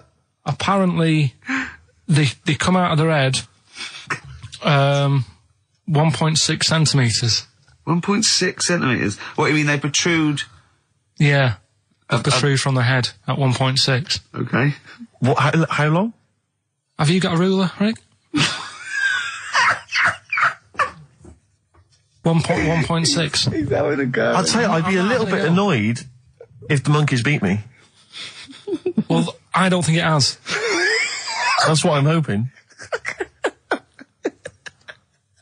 Is there anything we can... I mean, what's 1.6? Oh, can you... It's about... Drop your trousers. It's, about 3/4 of an inch. What do you think? I don't know. Have they got it right, or what? Maybe I should come down to Monkey World with you next week.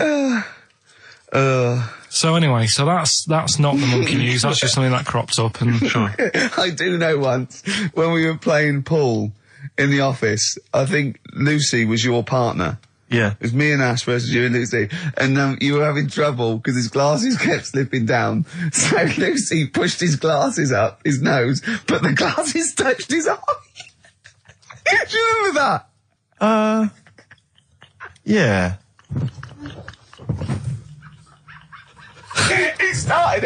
He started it. Well, you're the one who joined in. No, I know, and I feel bad now. Yeah. He makes me nervous when he goes, yeah. It's like, play a record. No, I'm just trying to think about which part of your fat, middle-aged physique I can pick on. The tits would be a good Yeah, start. yeah. Oh, the belly. Sure. Oh, what do you think of that? Oh, that's... What is that? Play a record. That worked. That worked, didn't it? See, panic over, calm now. You're on holiday soon, aren't you? Yeah. You got to go off early. Well, about...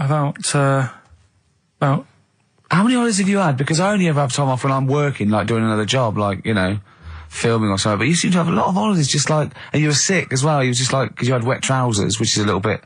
Do you not care about the job?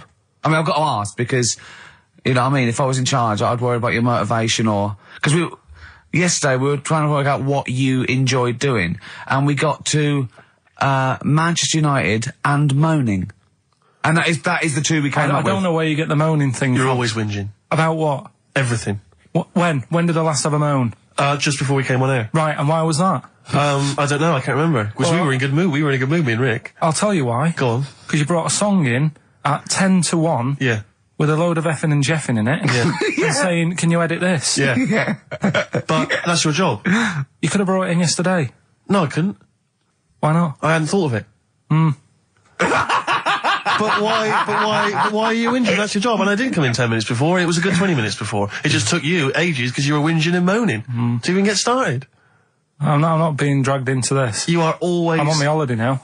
Well, not yet. No, you're not on yet. You're still working. Well, that's what's funny. This isn't even work, right? And yet it should be. Compared to what I do in the week, this is a doddle.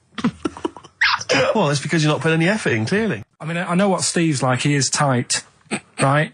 Well. He is. And you know that, don't you, Steve? Financially, you mean?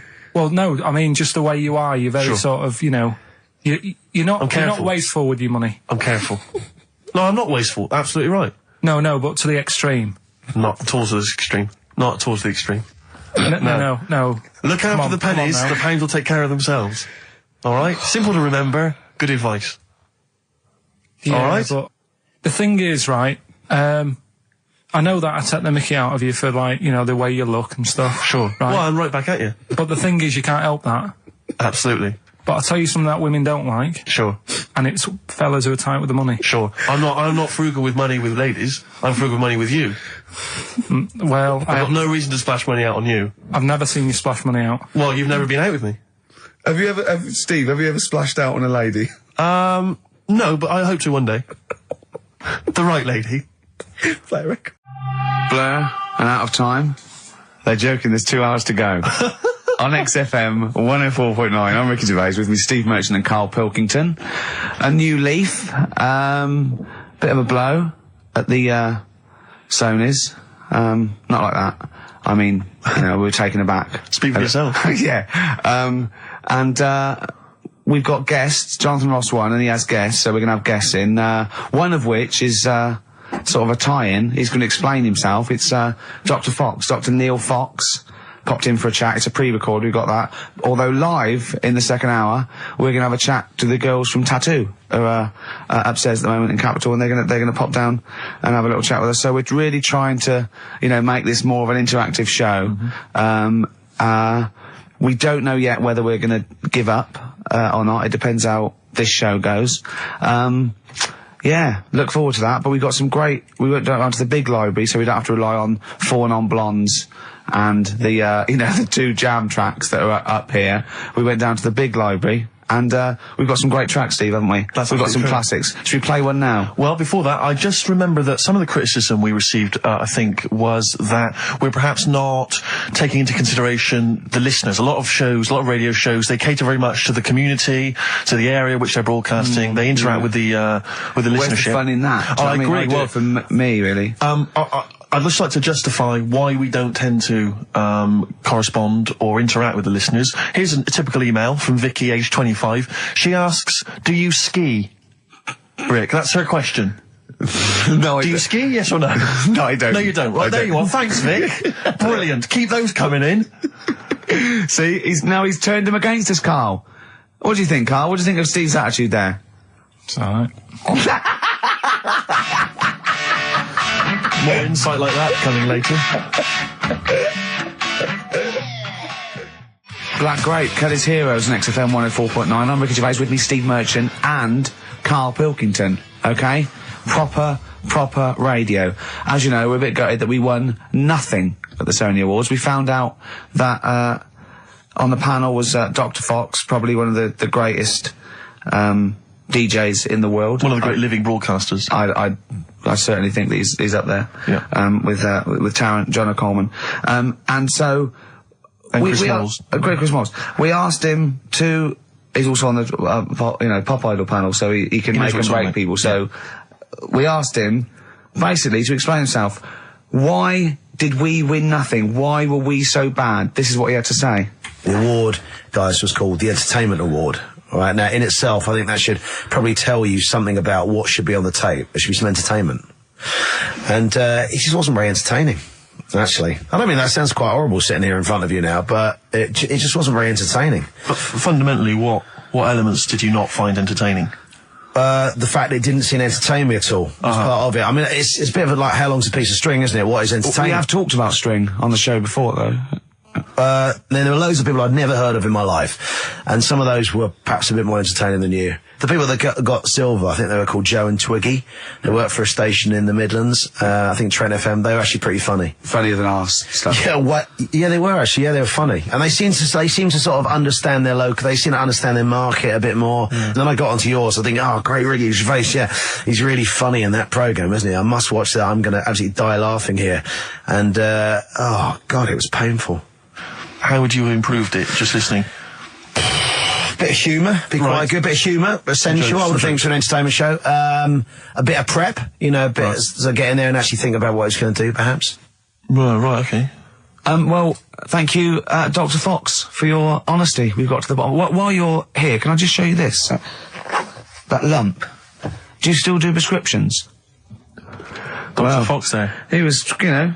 He was honest, he was blunt. He was blunt, I'd like a second opinion. I'm only joking. He's not actually a doctor. In fact, he used to be called Dr. Fox, and now he just calls himself Neil Fox. I think he's been struck off. No, he's Neil Fox, MD. Right. He's just. I wondered if there was some malpractice that something happened. Someone was under, and he sort of, he went a little bit crazy. Let's leave it there. Yeah. Because Froggy will not take that lightly. Who? Froggy. What do you mean, Froggy? He's Dr. Frog now. He's changed it. He loved Fox. Right. He hated Fox.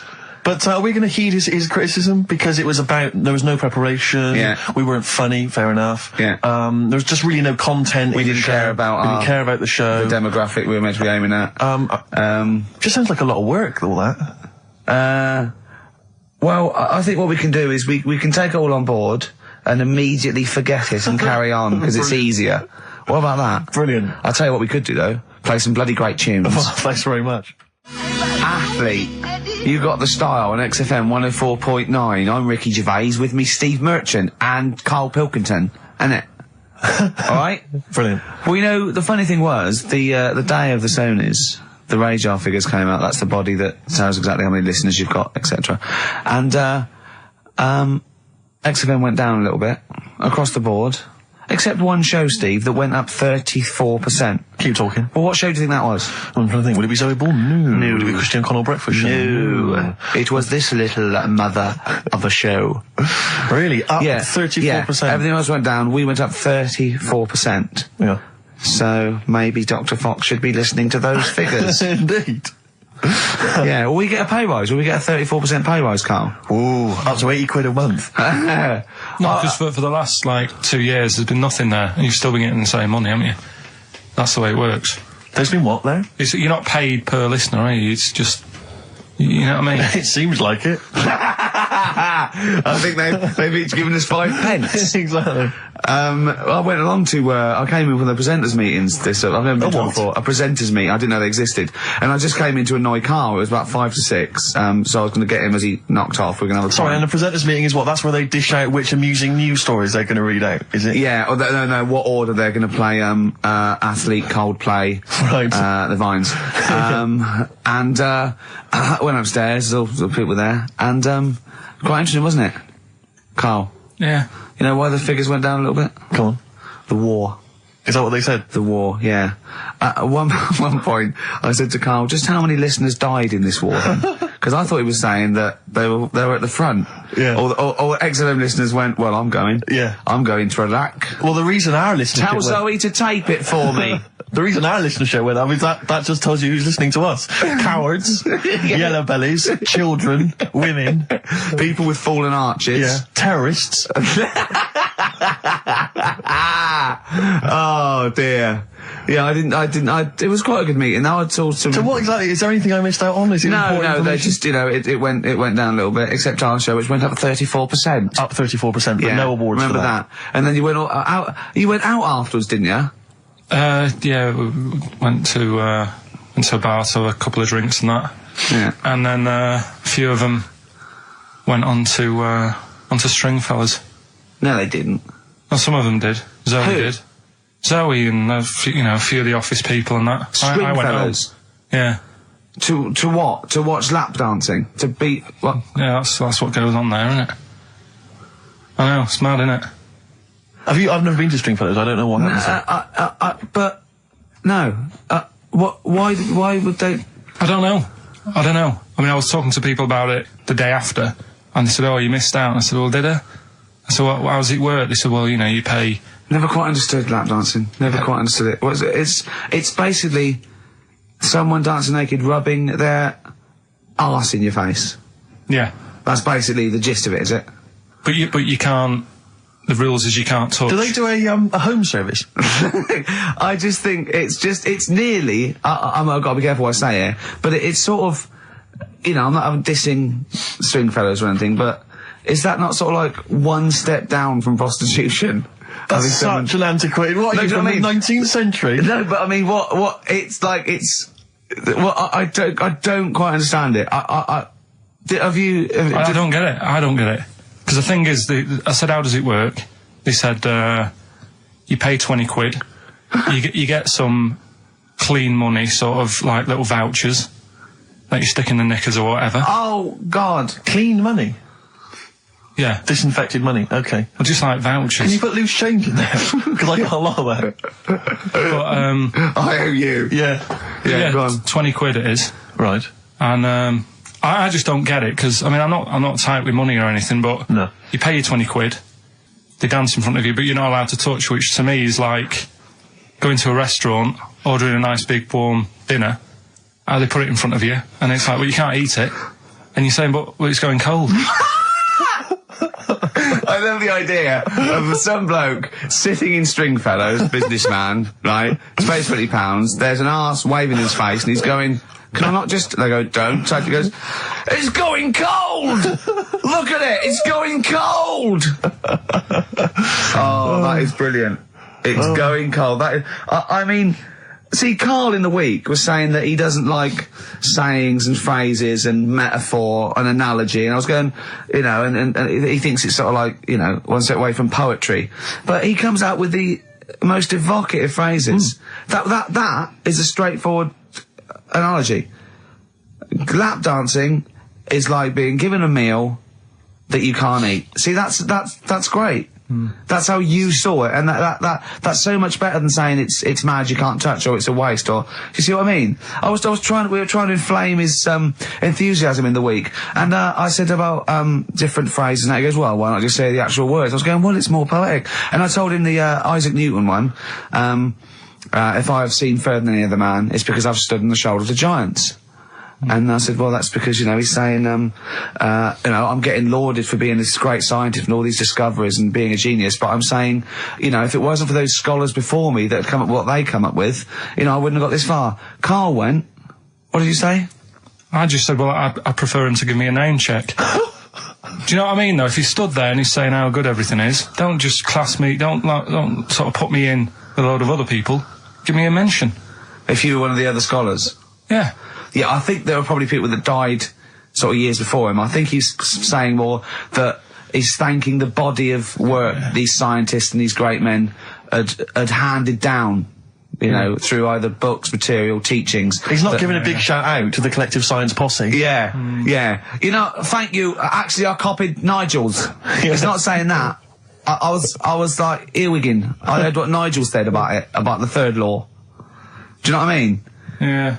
I mean, I look into sayings and stuff a lot more and see if they work. Well, one that happened a couple of weeks ago, right? You were talking about the you can't have your cake and eat it. Is that what you said? Well, I never understood that, because I thought, well, what's the point of having your cake and not eating it, rather like your lap dancing analogy? But it actually means you can't have eaten your cake and still have it there. Yes, obviously. Exactly.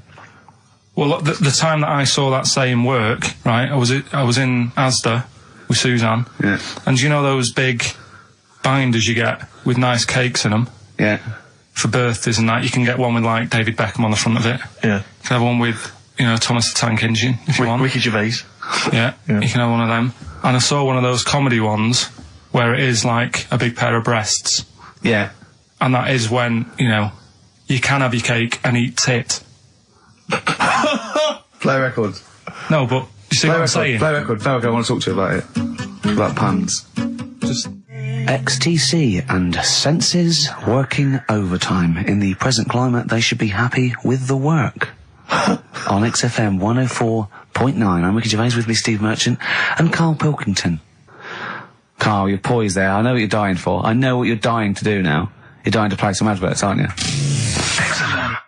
Placebo. This picture with the androgynous vocal talents at the helm there of Brian Moloko on XFM 104.9. Informed broadcasting. Excellent. Did you see, I don't know if Karl saw it, I know you watched it, Rick, it was extraordinary. It was a Sky One TV show the other night.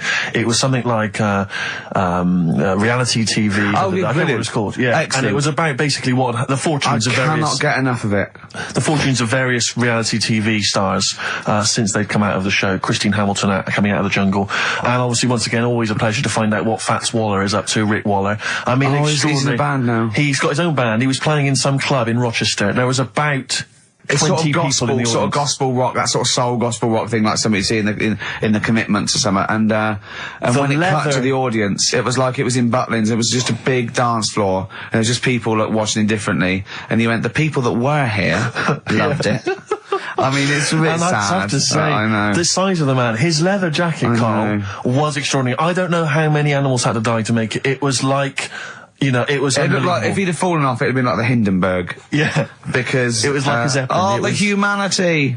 It was people. extraordinary. I still think, when I see him wearing a coat like that, it looks like he is stood on the shoulders of 2 other people. And it's just a joke. Just a It's just little like a head. circus act or something. Yeah. Because his head doesn't make sense. It looks like it's one of those things that you steam yourself in. You put your head out that. And is that a machine you're in? No, it's a Or coat. one of those old-fashioned iron lungs. Oh dear. There but were some he's- magic moments. But there was a great, because once again, I mean, I missed a lot of the first series of I'm a Celebrity, Get Me Out of Here, but it showed once again the moment with Darren Day. Darren Day, a lovely guy, but that moment where he went off and sat on a rock and came back, and he'd written a song. I know. Which he just, and I can't, it was sorts of things like, I'm in a hotel room in another town. I know. Don't. And it do was just, it was like something you'd write when you were 14. It was unbelievable. When they showed it again, it's just stunning. I love songs you write when you're 14. It's like your first sort of like song where you know 3 chords, and it's always it's always stuff like, there's a man, he's a lonely man, take a look at him, he looks a bit like me. Yeah. It is me. It's that sort of thing, like when you want to play it to someone and you want them to go, my God, you're deep. Yeah.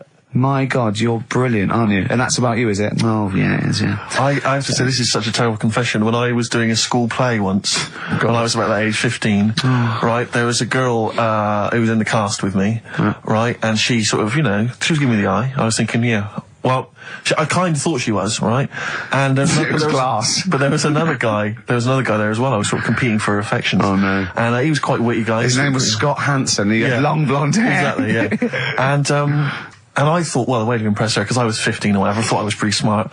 I sat in one of the adjoining dressing rooms, reading a copy of the philosophical book, Zen and the Art of Motorcycle Maintenance, which I didn't understand, but I sat there reading it in the hope that she would walk in and think, my God, you're reading Zen and the Art of Motorcycle Maintenance. You don't go with the crowd. You don't want to come next door where we're talking about nonsense and people are flirting. We're talking about the bangles and curly whirlies. You're in here saying, look, just if you want to come and talk to me, you're welcome, but I'm not. I'm a thinker. I bet you thought you were Kwai Chang Kane, didn't you? I thought it was like she'd think, Jesus Christ, I've never met anyone like him. That is genius. And I remember the one time she accidentally walked in, she went, oh, sorry, wrong room, and left again.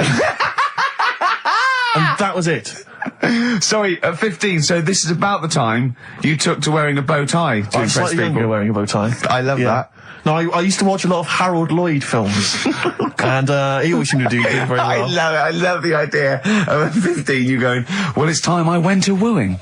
Right. Right, on with the bow tie. Where's the Zen? Where's the pipe and my boat turn? Yeah, it's a time I got me a bow. Yeah. I love that. But songs are great as well. And the other thing you do, sort of when you're about 15, 16, is start writing songs about, like, the world's trying to take a piece of me. Hey, you think I'm going down? I'm coming back. I'm against the ropes. They try to drag me down. It's like you want to be Cool Hand Luke. Yeah. They put me in this emotional prison. The man's on my back. Who? They try and take a piece of me. Who do? Well, You're 14. Parents and that, don't they? You're really Sometimes. comprehensive. The teachers. Yeah. I absolutely love it. I still remember a poem. I'll not say his name. We're about 14, 15, and we had to write a poem, and obviously everyone's was pretty rubbish, but we mercilessly took the piss out of this bloke because I still remember the poem, and how he did it is he went through a dictionary and found things with that, and this is a poem, right? Okay, remember? I've remembered this for 25 years, right?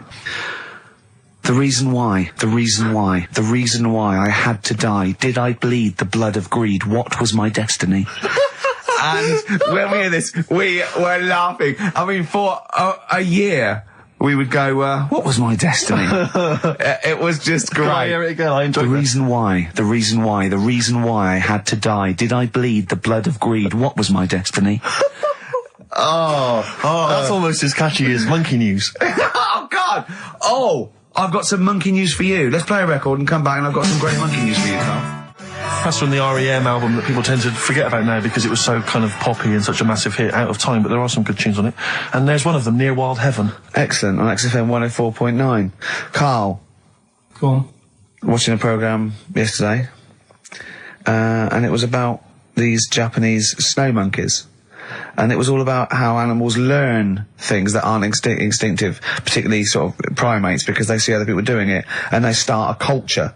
And they can pinpoint when one monkey first went down and got in the hot water springs and stayed there because it was hot, and the others copied them, and now it's part of almost a culture, you know, that won't be handed on because it's not instinctive, but has to be learnt each time. And, you know, and they groom as normal, like other monkeys, right? But they're really intelligent. And, obviously, the reason they groom other people, other monkeys, is because they eat the mites. But also, the monkeys have learned they like being groomed, okay? So they showed this one monkey, it went to a deer, okay, and it was grooming this deer to get its mite off it, right? But then it didn't eat it. It held it in its hand, it went over to a monkey, put the mite on itself to show the monkey it had a mite, and got a free grooming. That's extraordinary. That's extraordinary. That is extraordinary. Because it gave up the food, knowing that if you put one there, this monkey would look for mites on it, and it would get a free grooming, and it was like having a little massage. What do you think of that? It's not bad. I've got some better stuff coming up later. On Monkey News, on the official. Yeah, do you see that? Just see what mine though. Mine's true. I mean, that's an interesting and extraordinary. It actually happened. It's social behaviour amongst primates. Actually, so I saw it. It was, you know. Did it rob a bank, Rick, at any time? It didn't rob a bank, and it didn't open a hairdresser's. See, that's what you're letting. That's what you're letting yourself. It's not quite good enough, is it? My Monkey News. No, I got some. See the difference where I named the species, explained it slightly, told you an interesting fact, as opposed to there's this monkey, right? And look at him looking at you. Yeah, he's not interested, Rick. Can I tell you now? Can I try and describe for people the face that Carl has? I'll tell you what it's like. It's like if you draw some eyes, a nose, and a mouth on a balloon, and then inflate it to about half full. That's what Carl's face looks like. That's what his head looks like. It looks like a face you've drawn on a balloon. Very small, the rest of the head huge. It's just that today I'm a bit tired, right? That's one thing. Why are you a bit tired? I just haven't been sleeping, right? Why not? I don't know. I've got a lot going on in my head. Oh, this would be like The Simpsons. If we could actually look in there would be two monkeys grooming now. Plus, you've been talking about, like, stuff that I can't relate to and that, so I'm... What, writing poetry? Like what? Reading books? Yeah, doing poetry and stuff. I never did any of that. What did you do? Well, at school they didn't bother. They tried to get us to write more, right? Right. By, giving you a pen? Well, they used to give us these school diaries. Yeah. Little red book. And it was a way that they kept an eye on what you were doing out of school hours. Right. So some kids would write down, you know... Stole a bike. Yeah. Burnt a house down. Yeah. But when I was at school, around that sort of 12 age, I didn't get up to much. You have no money, there's no what you can do. So every night it was the same thing. I'd get home, and I'd have to go to the shop, right, and get some potatoes and some bread every night, right? And I kept taking this into school. Sorry, what was it? Dublin in the 17th century? Yeah. What do you mean every day you went to the shops and got potatoes and bread? That's kind of what I had to get all the time. That's what we had. Why? What did you have? Chip sandwiches? Yeah. Right, so you went to the... Yeah, you went there. So I kept putting that. I kept putting that in the diary, you know, every night, saying went to U-Phase. That was the name of the shop. Yeah. What is it called? U-Phase. What is it? U or U? Like H-U-G-H. Phase. H-U-G-H. Yeah. Oh, that was his name. U-Phase. Right. Used to go there, get the potatoes and bread and that. I love the fact someone who's named a shop after themselves. I'm not going to say what we sell. It's named after me or nothing, or I'm not opening. Mainly potatoes and bread. Yeah. White sliced loaves, King Edward's.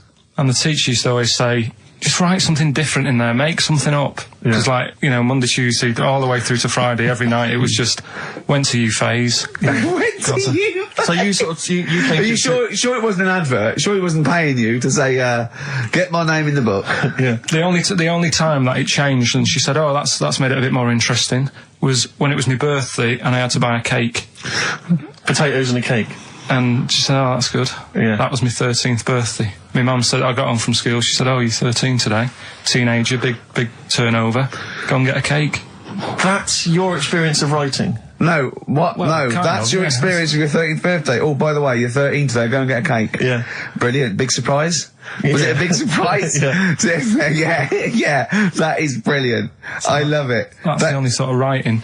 Well, Yeah. and they never asked you to write essays or stories? Did anything? you never write a story or a poem or a... The stories I did earlier on were, you made them up, but it was that thing that I'd always end them with, and an alarm went off and it was all a dream. Every single one of them? Yeah. But they didn't, I mean, it was a bit of a... I bought some potatoes and some bread, then I went down and it was all a dream. Then I went to shops and bought some potatoes and bread. But did you ever do anything that write about an adventure when you were a spaceman, or you were you were a cowboy, or... No? All the teachers had scams going on, so in English, right, you'd go in there and the teacher would say, right, what we're doing today is, got a load of brochures from Thomson, but they say 1983 on the front, so I've got a load of stickers here that say 1984, let's see how many you can do in half an hour. You are joking. Did you go to school with Oliver Twist? Sorry, you are joking. I'm not, that's what they did. So the teacher must have been getting a freebie or something for helping them out. Honestly, yeah, that's what it was. That is fantastic. They were all after it. They were all, other than Mr. Fagan, you had... Yeah. And then when they saw Karate Kid, they had every kid washing their car going, wax on, wax off, hurry up. Yeah. I'm teaching you something. Wax on, wax off, paint the fence. So I'm just saying, that's why I'm a bit quiet, because you're talking about stuff I can't relate to. And why didn't you sleep last night? I haven't slept well since I was about 12. Do you sleep well, Steve? Oh, wait, you can't let that go. I haven't slept well since I was 12. What do you mean? Do you know, a proper... I used to love going to bed as a kid. Yeah. Whereas now it's oh, am I going to sleep tonight? And I sort of wake up about 4 times. Right. Whereas when you're a kid, I remember really loving, going to bed. There was one time where I actually laughed myself to sleep because I couldn't believe me luck. Is something wrong with him? What do you mean you laughed yourself? Have you ever had it when you're really tired and you get in bed and the pillows feel it's all cold. Yeah. And it's I can't believe this. Yeah. And it happened twice. Once when I just went to bed and I was really looking forward to it, and also when I helped my dad out once, through the night. He worked at at this paper company, right? And I helped him out, and I got in at about 4 a.m. with him. Got in bed, and I just was I was laughing my head off. I had to put the pillow over my head because I couldn't believe me luck. I was oh, this is great. This. I'm going to sleep. I just have to say, life up north is so extraordinary. No, but you must be the easiest kid in the world to please. No wonder she knew she could just go get a cake. It's sort of what was he expecting me to say? He were expecting an extra hour in bed, but we got him cake as well. I love that. Any supper, brilliant. Brilliant, yeah. Your own bed. How long was it before you got your own? What did you used to do before? Just some straw in the corner? No, it's just that thing of when you're really tired and... And do you ever do this with Suzanne now? Do you ever laugh yourself to sleep with her? No, that's what I mean. She can't sleep because you're chuckling away. I don't know what's up with me. I've got a lot going on. What do you mean you've got a lot going on? I don't know. I was talking to the security bloke before saying, do you sleep? Have you got much going on in your head and stuff? And I don't know. No, he wasn't insulted by that, I'm sure. Going up to someone and going, have you got a lot going on in your head? That is brilliant. It worries me. It's interesting that your lack of sleep coincides with the diaries and the writing of the bread and potato story every day. I don't know if once you had that responsibility. Why don't you every night go to Hugh Fay's, get some bread and potatoes, you don't have to eat them, then go to bed, and I think you'll be chuckling yourself to sleep in no time. Radiohead, they're their new single. Nice. On XFM 104.9. Now listen, some DJs are a little bit lazy. They get playlisted, or they get people to phone in with requests. Mm-hmm. I mean, they sort of work out what they're going to say. Now, we choose our records, don't we? Mm. But we are very lazy. Yes. So I thought, why don't the people phone in, say, what do you want us to talk about? Clever. Yeah? Clever. I mean, because I'm out of stuff. I didn't come in with any stuff anyway, but I mean, I'm out of just... Yeah. What's the number, Carl? Sorry, are you out of breath having finished that sentence? No, I've been squeezing his head. Ah, right. Fine, as long as there's a decent reason. What I do, my technique, I'm only allowed to squeeze his head between 1 and 3, aren't I, Carl? Yeah, that's right. And what I do is I get ready. There's one I do the clamp either side of the temple and I squeeze. And that's dangerous because I think the head isn't as strong that way. So I don't go too fast. But then when I put one on the forehead and one on the back of the head and I squeeze, I go really hard, don't I? So do call in with stuff to talk about on 08700 800 1234. See, I don't know what Dr. Fox is talking about. I can't believe any of the award winners have ever spoken about the various techniques to use while squeezing a person's head. And then phone in, what should we talk about? I'm stunned at Carl's rudeness, okay? That's badly drawn boy, by the way, all possibilities. There's a lovely chap just calls in saying about... And Carl, because the record's ended, he doesn't say, oh, I've got to go to the record's end. He went, yeah. And he... So... He's probably still there. Well, cut him off. Well, just check if he's still there. He doesn't want to be on radio. He said he didn't want to be on the radio, but I think he should apologise. I'm still here. Hello? Hello. All right. I'm still here. I did ask not to be put live on radio because I get very embarrassed. Don't worry. All we wanted to do was just wanted to apologise for Carl's curtness and his rudeness. Now, all I want to say is the station is good because you couldn't have a worse slot on a Saturday afternoon, right? Because the youngsters are in the boozers, the older fellas are doing the punting, the racing, the football and whatever. The thing is, the state you play, if you want to get number one... This is XFM, not Radio 2. If you want to be the top, all you got to do is start playing Natalia Umbraglia, this and that, and have your audience with one puke of hair between four legs, okay? Thank you. There you go. No, that's why I don't want to go live on radio. But you are dead, when Christian got a little bit sick about being 13, then he got to go, whatever. You're the soundest station in the area. You cover... I don't like all the stuff you play, the station plays, but you're actually doing what's there. Thank you very much. You keep going, persevere. And you'll make it's well worth listening to anyway, okay? Thank you, cheers. Otherwise I wouldn't... Can you hear us? Thank you, bye. Dead sound, mate. Be careful, yeah? I mean, I can see why you cut him off. Stop it. Man alive. We've had so many calls. Carl was getting annoyed. There were so many calls. And we've had suggestions from Ned saying talk about Jimmy Savile. John in North London. I've just got John in North London. What does he want us to talk about? Oh, forgotten. Becca from Liverpool wants to talk about Tracy Emin and Damien Hirst. Art. Paul Andrews, your mum called. Stop calling her. Tell her to listen to XFM. Yes, you, Paul Andrews, is about 38, at home with your wife and kids. Your mum just called in. I think someone wanted amazing monkey facts. I can't even do this right, can I? To be honest with you, last week we were slagging off Carl as being the weak link in this show. I think it's clear what the weak link is. Oh God, who's the bloke who wants Hayley to go with him to X-Men? See, I shouldn't make notes. What's wrong with you? If you didn't spend so much time squeezing his head and eating pies, we might get something done. Right, okay then, what should we talk about then? Right, play a record and we'll discuss this. Tracy Emin, make your bed. Okay. Make your bed. Damien Hirst, stop cutting up sharks and things. Picasso. Alright. Right, Rockbusters, what have you got for us, Carl? Right. There we go then. 3 clues, 3 cryptic clues, couple of initials. Email in, ricky.gervais@xfm.co.uk, win some stuff. Do you want to go through the stuff? Yeah. You get them. You're definitely improving yourself as weeks go on. We've got a 3 CD set of the best of Inspiral Carpets. How they've strung that over 3 CDs, I've no idea. Yeah, I know. Extraordinary. A number of other CDs, all of which are okay, plus a t-shirt and a copy of Marion Jeff Series 1 on DVD. Not bad at all in an XFM bag. Well, he's noticed X-Men 2 isn't there, because it's not out yet, but it is at the cinema, so I think Hayley should go with, what's his name? Shut up. Okay. Right, go on, Carl. Right, the clues are, clue 1. Oh, they're having problems. This is... Right, brilliant. Rockbusters. This is what we've been in for. I tell you what, I think Foxy was really soft on us. I think he's... Oh, go on. This is what we're tuning for. Okay, so this clue 1 again. So go on. This is brilliant. Come on. This is like Who Wants to Be a Millionaire? It's class. Come on, Carl. Don't worry about him. He doesn't understand radio, Carl.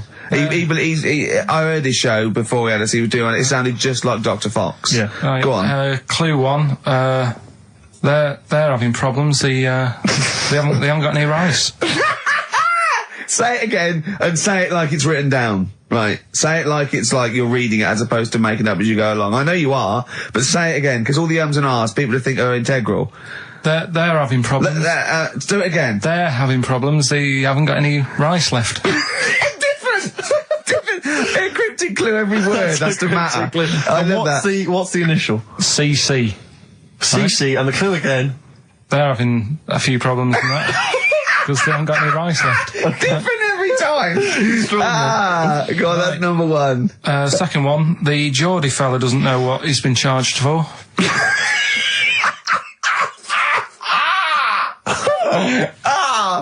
Okay, and what's the initials there? DW. The Geordie fella doesn't know what he's being charged for. Right. And the final one, if he had 2 bricks and he had to throw them at 2 women, right? Stop! Right, you've got to go through this without going, right? Oh, yeah, just do it again. Just say it again. Think what you're going to say, then say it. I had 2 bricks. Oh, no, it was if I had before. Well, I've got to put... Stop it a minute. Stop, because I'm going to burst. Right, Carl, work out what you're going to say and say it. Right. Okay, just calm down. Can we just everyone calm down? Okay, right. I had 2 bricks to throw at 2 women, and I didn't hit either of them. Right, okay. The initials MM. Right, so Okay. quickly again. They haven't got any rice. I've got that, and it's brilliant. That is a brilliant one. Okay. Right, they've run out of rice. They've got problems on their hands. CC. Right, the second one. Geordie fella doesn't know what he's being charged for. Right, DW. And I had 2 bricks to throw at 2 women. Didn't hit any of them. Right. That's MM. Email in ricky.gervais@xfm.co.uk. Brilliant, play a record. Win some stuff. It's email only, ricky.gervais@xfm.co.uk. Evan Dando and the Lemonheads, that's a track called Rudy with a Flashlight. Of course, Evan's got a new album out, but working for an alternative radio station, Rick, it would be ludicrous to think there was a copy of that lying around. Oh, do you know what I mean?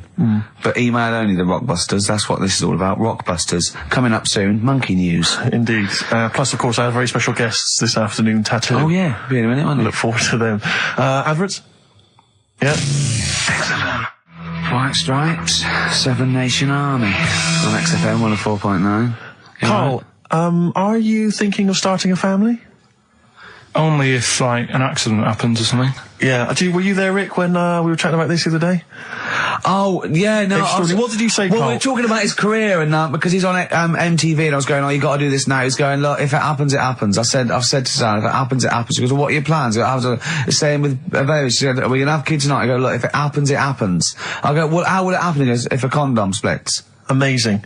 I love the idea that that's the way you plan for a child. Imagine telling them that. Where was I conceived? Can't remember. The condom split. Yeah. You're an accident. I love that. The romantic nature of that is Well, I was just told I was an accident, but, you know, it doesn't matter, does it? Yeah, it doesn't matter. That makes a lot of sense. Yeah, but it doesn't But matter. do many people sit down and say, right, do you think we should? Yes. Well, if they lay down. Yeah. I'm busy. You can't sit down, you haven't got time for that discussion. No, it doesn't mean the conception. I think it means bringing up a child till it's 18. But the thing is as well, it's one of them, innit? It's like, if you think about having one, you go, well, the sort of negatives, you know, outweigh the positives, Yeah. I think. Right? Go on. But if you have one, you go, oh, it's not that bad, is it? So what are the positives and what are the negatives? Like I say, the negatives outweigh it. I can't think of that many positives. They get in the way, don't they? Mm-hmm. Cost you a lot. Costs a lot of money. Same with marriage. Like Suzanne's saying, we'll get married, so what for? Well, marriage doesn't cost anything. Well, it does. Well, no, if you go to the registry office and then buy a house. But then what's the point? Well, tax breaks, you know, presents. I don't think you get them anymore. Do you? I looked into that. You old romantic. What would you rather have, a ring or a 3% saving? Yeah. Oh, I love it. I love it. Well, I don't see the point anyway. I got down on one knee and presented with some inland revenue forms. yeah. Just to show the benefits. That is great. I mean, if you are planning it, I think you got to involve me and Steve in the radio station, because it'll be, I mean, you take quite a lot on, don't you? So if you've got a kid at home and you're not sleepy, you haven't slept since you were 12, you've got this, you've got MTV, you've got a kid. You know, it might be one step too far, because I wouldn't want to push you over the edge. Well, go on, sorry. No, I just was going to say, I was talking to Suzanne last night about it and saying, you know, about earning money and that, and she said, well, you're already sort of earn a little bit more than me. So, you know, if you get loads of money, she said, I'd be happy staying at home and doing nothing, maybe looking after a kid. I said, oh, so that's not happening. Right. I said, I could have a load of money now tucked away. I could have won some money and I wouldn't tell you. I still want sort of that check offer every month. Because I get a check offer to sort of pay the bills. Yeah. And I think you need to keep that in a relationship. Sure. Do you know what I mean? Work as a team. Yeah. Yeah, that's not working as a team. Of course it is. Well, no, you share everything. Sharing everything is working as a team, whether you earn most or whether stashing some 35 grand back. It's not like you think that, oh no, I won the pools, but I give her half, she'll get lazy. She'll just sit around the house doing nout. So she's still got to go to work in a job she hates. Yeah. I'll tell you though, she thinks that it'd be the worst thing that could happen if we got a load of money. Because she'd want to go to Egypt. I'd say I'm not going. Why would she want to go to Egypt? I don't, that's what I said. No, why would she? Why does she want to go to Egypt if she wins a lot of money? She said it's meant to be pretty good. So the incredible wonders of the pyramids and the Sphinx and so on, that's not of any interest to you? I've seen it though on the telly and that. I don't want to go all that way just to see it. Exactly. Right. No, exactly. That's To experience other cultures, other lifestyles, travel broadens the mind. Well, you don't. No, not really. You've seen enough different ones here, haven't you? Yeah. There's parts of Wiven. Oh, you haven't seen yet. Yeah. Okay. Well, you don't want to make enough money. You don't want to make a lot of money because you're worried that Suzanne might want to go to Egypt. And then that'll be. No. And that's going to tear you apart. I don't want to tell her that I'm making a lot of money. I can still tuck it away. Right. And what will you do with it? When are you going to spend it? When you turn up in a big converted limo, goes da da da da da da da da da da da da. Come on, we're going to bingo. Where'd you get the car from? Never thee mind. Right? Won't you be suspicious? When you've got a pet chimp. You know what I mean? What are you? I mean, yeah. What would you spend it on? Is there nothing that you want for? No, I've never. No, there's now at the moment. Honestly, it's I'm quite happy. Do you know what I mean? I don't ask for much. But you're not happy. You're always whinging and moaning. Always whinging. Clearly, there's something wrong. What if someone gave you? Okay, right. Let's be serious. We're not talking about billions, right? But if someone gave you a cash injection, just a one-off cash payment of £250,000, okay, what would you do with it? I mean, that's too easy, because that should obviously be a house. That should be the best house you can find in London. I'd probably want to go and see a tornado. Right. That's on your list. Okay. In many ways he's so sweet, but I want to shake him. Can I just point out to you, Carl, I don't know if you know this, but if you get caught in a tornado, you do not whisk off into the magical land of Oz. And land somewhere nice. Yeah, and crush a witch. Still in your rocking chair. Yeah, it doesn't happen. It's quite dangerous. But you'd go and see a tornado, number one, fair enough. Number two? What brochure is that in? That one? It's Texas, isn't it? Okay. Oh. Number two? Texas. So he's got tornado number one. What brochure is that in? Number it's two. Texas, isn't it? It's Kansas, I think, mainly. Well, I noticed someone's emailed here a link for, can you believe you luck, Carl? Monkeys for sale. Now, I don't endorse this in any way, but here you are. Here's a monkey for sale here. Oh, that's terrible. $2,500. It says male, very smart little guy, loves to play and gives kisses, wears diapers and clothes, has been around lots of people and loves them, healthy and loves to eat. Sounds like Ricky. How much is that? Well, it wasn't Carl, because it says loves to be around people. Yeah. There's a gibbon there. A gibbon for... Too pricey though. It's like that Donald McIntyre programme he did, that Cheapest Chimps programme. He didn't do Cheapest Chimps. He didn't do a programme called Cheapest Chimps. You're saying that, but... Well, he didn't. There's at no point did Donald McIntyre do a programme called... Play a record a minute. Play a record. Oh. Cracking tune. Now, if you're down in Texas, chasing your tornado, this will be on your stereo, surely. Surely, if you're in Alabama, it'd be in... Well, he doesn't go to Alabama. It's Texas. That's where the tornadoes are. Do you not listen to what he already says? Kansas. It's Kansas. Lynyrd Skynyrd, of course, Sweet Home Alabama. Always worth a play, I think maybe once a month. Yeah. Brilliant. Carl, we're talking about having kids and stuff. I've always been quite thankful that Ricky's never wanted to have kids, because I I just think he would set the worst example for a child that he possibly could do. Just in conversation the other day, just happened to mention that he's taken to eating in the bath. Yeah, well, let me explain something. Right. I've got busy schedules, yeah. I get up, I meet Steve at a certain time, and I go, I've got to go at 3:30 today, Steve. I'm working out at 4. I work out 4 till 5. I have to have something to eat before I go out, and I have to meet Johnny for a beer at 6 or something, or go somewhere. So I thought, oh God, if I go around and have a bath straight after, then I have something to eat. I go, well, I've got, sometimes there's chicken legs, right, and they're greasy. So one day I thought, hold on, I'll go to the bath with the chicken legs. I'll eat them in the bath, and it's brilliant. So I'm sitting in the bath, I eat the chicken egg, it's really greasy, right? I just throw it in the bin, just go under the water, come up, I'm clean. I've eaten, I'm clean, I get dressed, I go out and meet Johnny. I've lined my stomach, and the good thing about that is that when I come home, I have 3 beers, and I've eaten the chicken, I go, there's only bread left, I just wipe it round the bath. I got a lovely bread and dripping sandwich. That's not true, that bit. But I do eat in the bath. I mean, the second week of doing it, I was just eating in the bath. I think I was in chicken legs again. I'm eating in the bath. Jane walked past, just looked in at me, and she went, Christ, Caligula. Well, just me, a fat Roman emperor eating. Caligula, to be honest, is just too cool and impressive. Not Caligula, old man Steptoe. Have you seen the one where he's in the bath eating pickled onions? No. He sat in the bath, he literally sat in the bath, eating some pickled onions. Some of them slip under the water, he fishes them out, put them back in the jar. I'd never do that. No, you'd eat them. You would never, they wouldn't let food go by like that. But it's so... But it's the fattest chicken, it's big, greasy slabs of chicken. Yeah. You're throwing the bones on the floor. No, I'm putting them for the wolves to scavenge. I'm putting them in the... Stop biting your nails, Carl. Not only can you hear it, it's really rude. I don't know, what...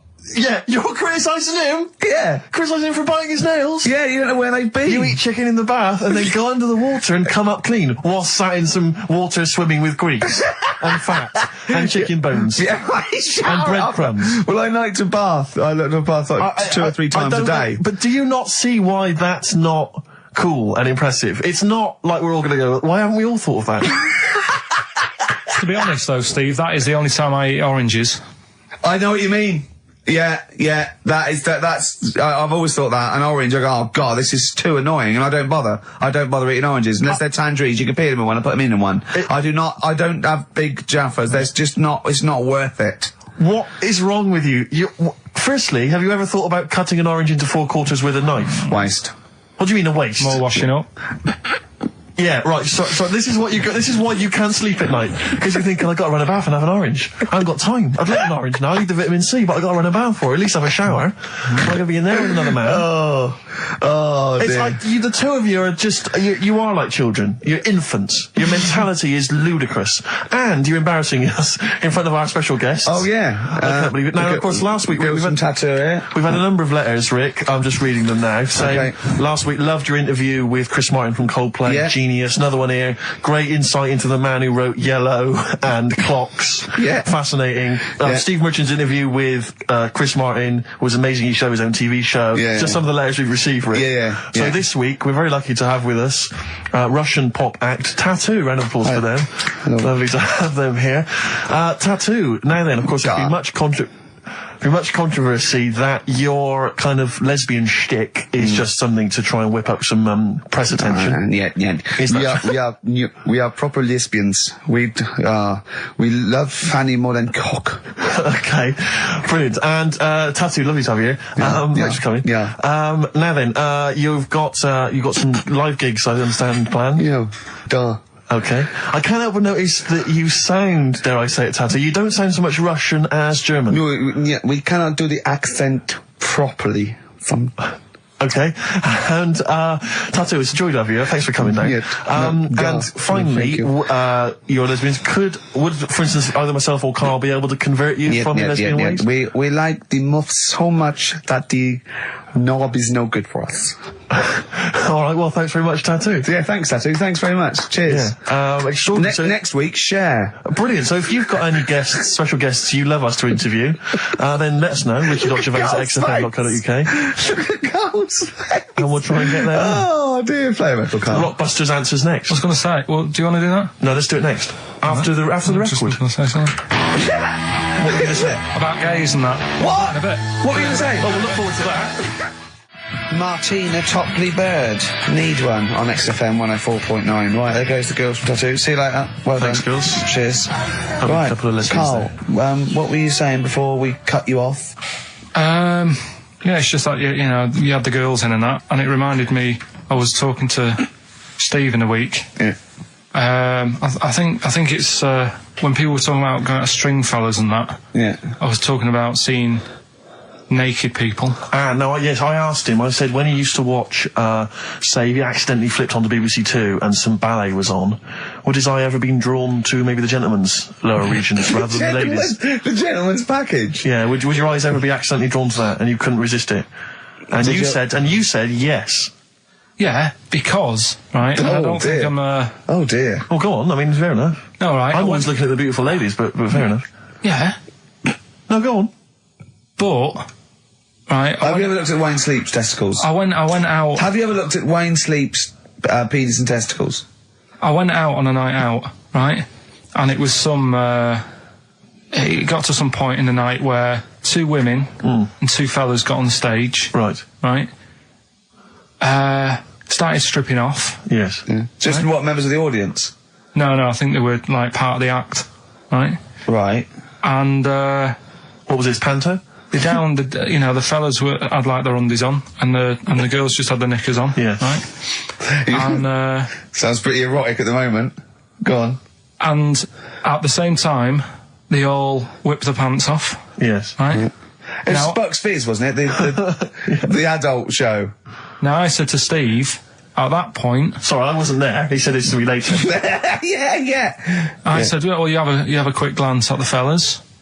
And then the annoying thing was, I thought, right, now I'll have a look at the women, and it was too late. They put the knickers on.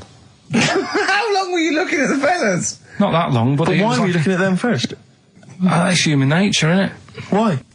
I don't know, but I'm sure you would have done the same thing. You just Why? sort of think, well, how are they shaping up? So they weren't it's a shaping up at comparative all. test. So who had the biggest knob? Which one of the blokes had the biggest knob? No, it's like, normal. But This is a whole new side of you. This is a whole other area. So you look at ballet dancers, you look at the gentlemen's. No, I don't. package. I just was, when he said this, it reminded me of this night when I was walking home thinking, didn't get a look. Because I was messing Where around. was this? What event was this where people are stripping off? Carl, I tell you what, you are the most interesting man I've ever met. But are you comfortable being nude and that? We've done this. Well, I don't know what this is. We did this last week about, are you comfortable being nude? No, I know, I was talking you're about probably that. most comfortable being nude. It's just probably not in public. Well, Ricky's only really comfortable nude when he's eating. Yeah. There's nothing to get, Yeah, you can just wipe spilt on yourself it. down. Yeah, you just sit in the bath, yeah. No, but I talked about that, and then when I went home, I was talking to Suzanne about it, and she said, "What's all that about? You don't like being nude, right?" And I said, "Well, it's not." It's like I'm part of an Alan Bennett play. It's just, I love the way you talk. Remember once, right? I don't know if I should talk about this really, but Well, that means you should, so go on. Go on. oh yeah, right. We went to Tenerife, right, one year, and I was still living in I'm Manchester. scared now. Yeah, I don't know I'm what's actually scared. I'm thinking about Suzanne, but she's Well, working. I don't want to know anything about Suzanne, Come to be on, no, honest. but If come it's on, gonna be- It Go on. involves me more. Let's hear the story. Go But on. I'm just explaining to you that I don't like being nude. Yeah. Go on. So you're in Tenerife. In Tenerife, right? Didn't have much money. Stayed in this apartment that wasn't that nice, right? Had the cockroaches in it and stuff, right? Didn't have much money to go out at night. So we're in this sort of death trap of an apartment, right? Anyway, so when I was younger, right, had a bit more energy. So He's 30. 80, I know. so start having it away a bit. It's a joy. Beautiful. It's so, good, yeah. I've been here to a while. I love it. Go on. Right, so, doing what I do, right? Yeah. Someone starts banging on the door. So Suzanne Everyone's says, at it. Right, so you mean knocking on the door? Right, okay. knocking on the door, right? So Suzanne said, you better get it. So I said, I can't get it now, can I? I'll have to wait a bit. Right. I can't go to the door. Go on. So the banging's getting louder. Yeah. Someone at the door. Yeah. And she's like, hurry up, it must be important. I'm like, in a minute. So anyway. I don't want to know anymore. No, come on, finish the story. Open the door. It's a fireman. So I just stick my head round, and he's going, you'll have to get out. The building's on fire. Right? So I'm like, in a minute. Sorry, you weren't still having sex at this point? No, but, Right. still sort of got to wait a minute or I can't get my pants on. Oh, Carl, I wish I'm so sorry. Right, go on. So the place is burning down. So it could be a serious big fire going on. Yeah. I'm sort of waiting. You can hear people sort of screaming and that, panicking. Yeah. Is that because the door's open and you're nude? The fireman's saying, will you get out, I'm saying, in a minute. Right. And Suzanne was saying, think of something that's not sexy. Sure. So I was thinking of people, thinking maybe down in a fire might sort of calm you down. Yeah. Then the fireman said, we need a big pole. Yeah. Yeah, Sure, go on. But what I'm saying is, that, to me, I wouldn't have wanted to go out and be safe over, do you know what I mean, over being naked. I don't like walking about without on.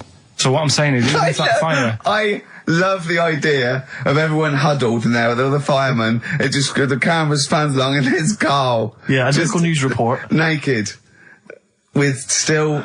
But would you have gone out, we're now on...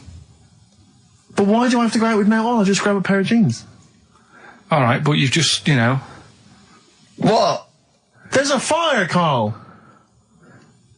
Yeah, but See, not everyone looks at men's packets. That's only you, remember. Most of the other firemen wouldn't be going, oh, look at him. But what I'm interested in is he's pleased to see us. Carl, how long did it take? And did the thought of dying in a fire help? After a bit, but the fireman sort of had a go at me. Sure. What do you mean? Well, he wasn't happy that I was dawdling. Well, to be fair... But what can you do? Answers on a postcard. To the usual address, XFM, care of Leicester Square. Well, let's just get these rocks. So let's play a record. Let's have Rockbusters and Monkey News. We don't have time for afterwards. Monkey News. We'll squeeze them in. Wow. Life on Mars by David Bowie on XFM. Right, come on. We're running out of time. Blockbusters. The results in... Sorry. Oh, what a giveaway. Oh, no. Embarrassing.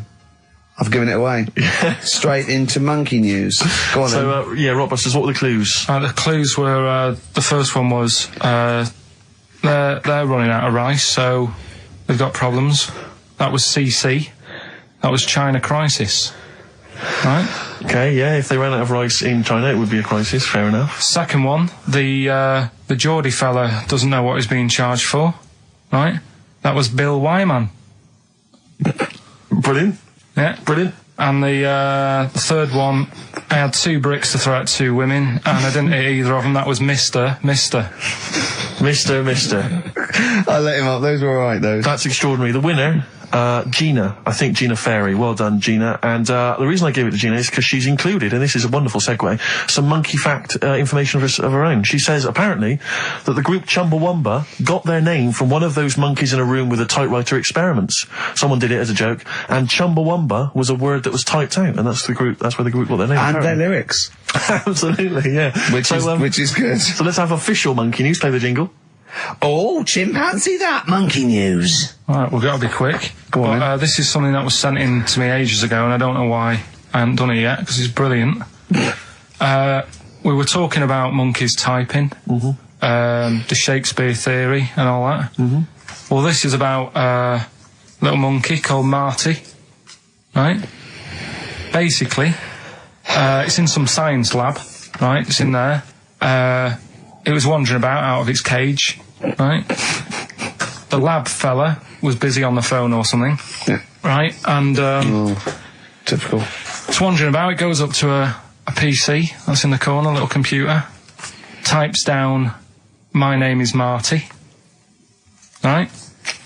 So the fella got off the phone, saw this on the screen with the monkey sat there, says to his mate, "Have you done this?" Right, hold on, Carl. Let him finish. Before you question, always let him finish. I don't know what to do. Time's against us, come on. He said, have you done this? He says, done what? He said this on the screen here, saying, my name's Marty. Right? He goes, what are you talking about? As he's having an argument with his mate, saying, you're lying, you did it. Monkey's sat there, typing, this isn't a practical joke, my name is Marty. Right, and that's the end of the story? I'm not coming in next week. I think we need a week off. I actually think we need a week off. He's doing a web chat or something. You can go online and have a chat with it. The monkey's doing a web chat? I don't know. Has he got his own website yet? His favourite Buffy the Vampire Slayer? Have a look at that. Right. Do you believe that, Carl? It's all there. No, but do you believe it? Do you believe that monkey could type that and then say this is not a practical joke when he's still arguing? Weird, isn't it? Oh. What do you reckon, Steve? Yeah, well, it's obviously a wind-up. It's a joke. It's not even... You haven't even got some of the facts wrong. It's just a wind-up. Have you noticed the date? Is it April the 1st? It is April the 1st. You are joking. That it was sent. You're an idiot, Carl. It was sent on April the 1st, Carl. So you're saying the monkey knows it's April the 1st, but you don't believe... doing a wind-up, yes. Yeah, I think the monkey has thought, I'll do it on April the 1st so that people think that it's a wind-up, but in actual fact, I am a monkey that can type and read. It's a shame you never went into investigative journalism. You could have brought down, the Watergate scandal. Poor Carl. Well, I was thinking of a song that sums us three up. Yeah? What are we? What do you think? How would you sum us up? Tricky. Well, young, gifted and black. True enough. Apart from a couple of them. Yeah, well, we're not gifted. No. And we're not very young. No, I'm certainly not. Shall we take a week off? Yeah. Should we maybe just knock it on the head altogether? We'll take a week off and see what happens. Okay. See you next... No, let's not see you next See you week. in a couple of weeks. Yeah. Cheers then, Carl. You have a good Christmas? Yeah, you? Yep. Carl? Yeah, it's alright. Lovely. Okay, let's crack on. Good. I went on holiday after Christmas, yeah. And so did our mutual friend, Phil Bowker. Yeah, good man. He was in Lanzarote and he told me one of the funny... I don't know if I can tell this on the radio. I'll have to say the C word. I'll just go... It's in a sentence, so I just go, you, see, when it comes, and you'll know that he's saying the terrible word. Didn't want to ruin the anecdote. Anyway, they're walking along one evening in Lanzarote, and there's lots of Brits there, apparently, and Phil overhears a sort of married couple arguing. They're having to go home a bit early, and she's saying to him, she went, for Christ's sake, every time we come out drinking, you always shit yourself. Right? Wow. Always, not once. So he's going, I've told you, he said, it's not the drink, it's the weather. She went, the weather. You'll be blaming the food next, you see. I don't think they should have got married. Wow. Or when did you think the shitting yourself started? Must have been after the marriage, because if you're courting, and you go, went out with Derek again, did you last night? Yeah, how was it? The evening was lovely, the meal was nice, but he shot himself. Again.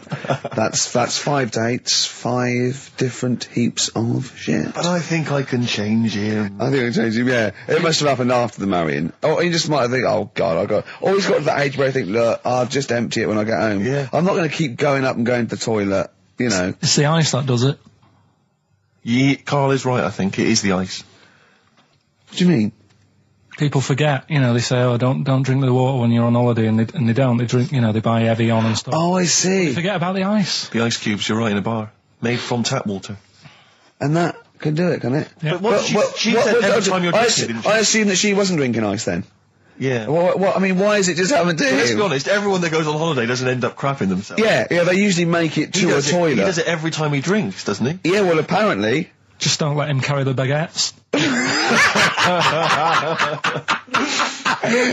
He's good, isn't he? Oh, Carl comes out with something. He does now and again, High doesn't he? five, Carl. That was sweet, man. Yeah, nice one. Yeah, respect you. Ladies and gentlemen, will you please welcome to the stage, The Scaffold. Oh, The Scaffold. Do you remember The Scaffold, Carl? You picked the lead singer looks a bit like him. But you know whose brother that is in The Scaffold, don't you? Mike McGear. Do you know whose brother that is?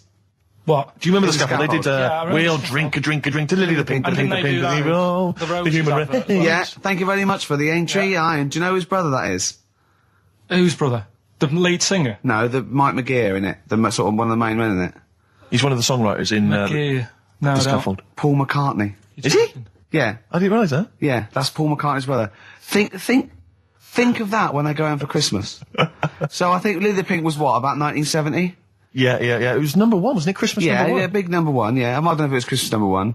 Two Little Boys was 1969, last... No, it definitely was number 1. Yeah, but I don't know if it was Scaffold Christmas was. number 1. It was, because I remember I did it in Really? Sundays, yeah. Yeah. Oh. So they go home at Christmas and Mrs. McCartney goes, all right, boys, how are you, Paul? How are you doing?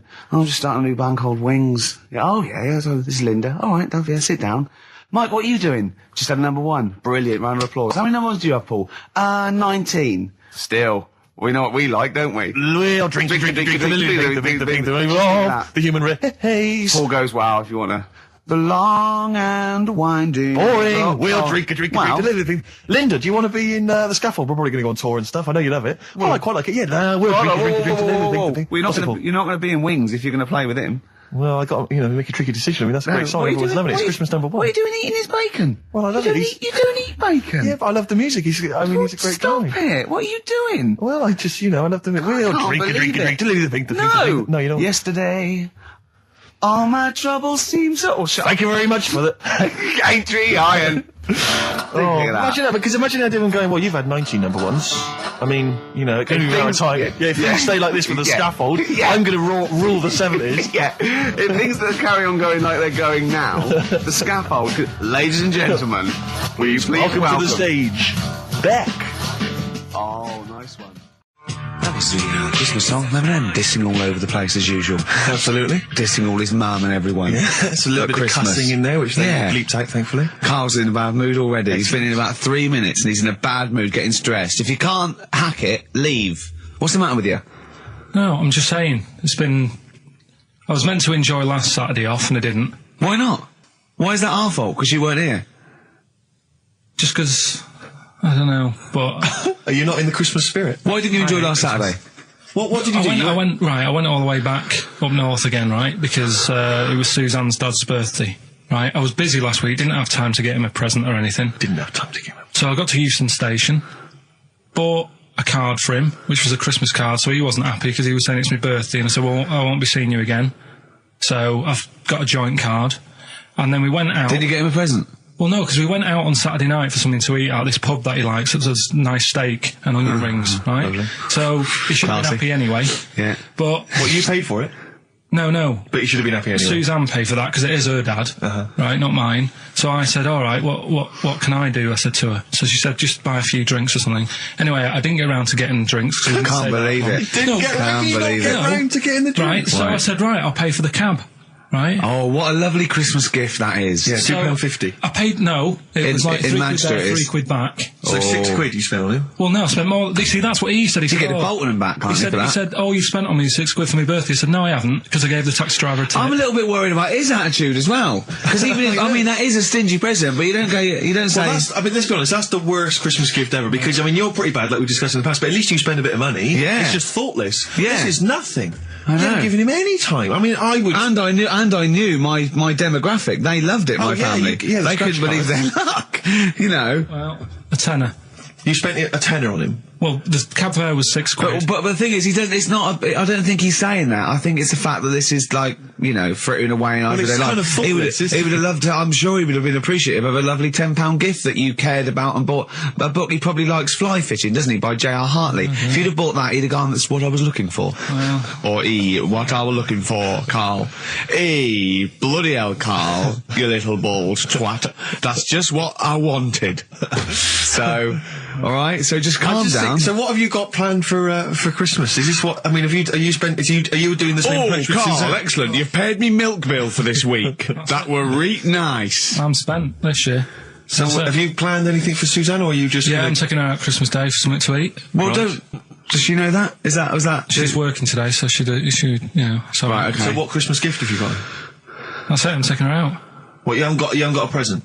No, because we spent a lot. Don't this forget, year. that's half yours, though. You're not going to just be sitting there watching her eat, going, oh, I'm hungry, but I spent all of it. You're going to be eating as well. That's half yours. So she's got nothing to unwrap. He's like a cat who's been hit. She's got nothing to unwrap. There's nothing. She's going to hand something over to you, because I've met the woman. She will. She'll hand something over, you'll open it, you'll love it. Right, I might get something today. You shouldn't take me to begrudgingly persuade me to do it. God. Yeah. Right, so... yeah. Well, I'm going to try and stick in some Christmas songs. We're not playing all Christmas songs, but I brought in a couple. So this is Christmas, John Lennon, The River, Joni Mitchell, Fairy Tale in New York, one of the best Christmas songs ever. Oh, well, what about a bit of Pretenders? That's a good one, 2,000 Miles. Let's hear it. Pretenders, 2,000 Miles on XFM 104.9. This sort of Christmas edition. We're not here next week, are we? No. Carl is, aren't you? Well, you are in a way. I was doing a best of, isn't it? Yeah. Is it a best of? Yeah. Brilliant. Have you been putting it together? Not yet. Okay. I'll do it today.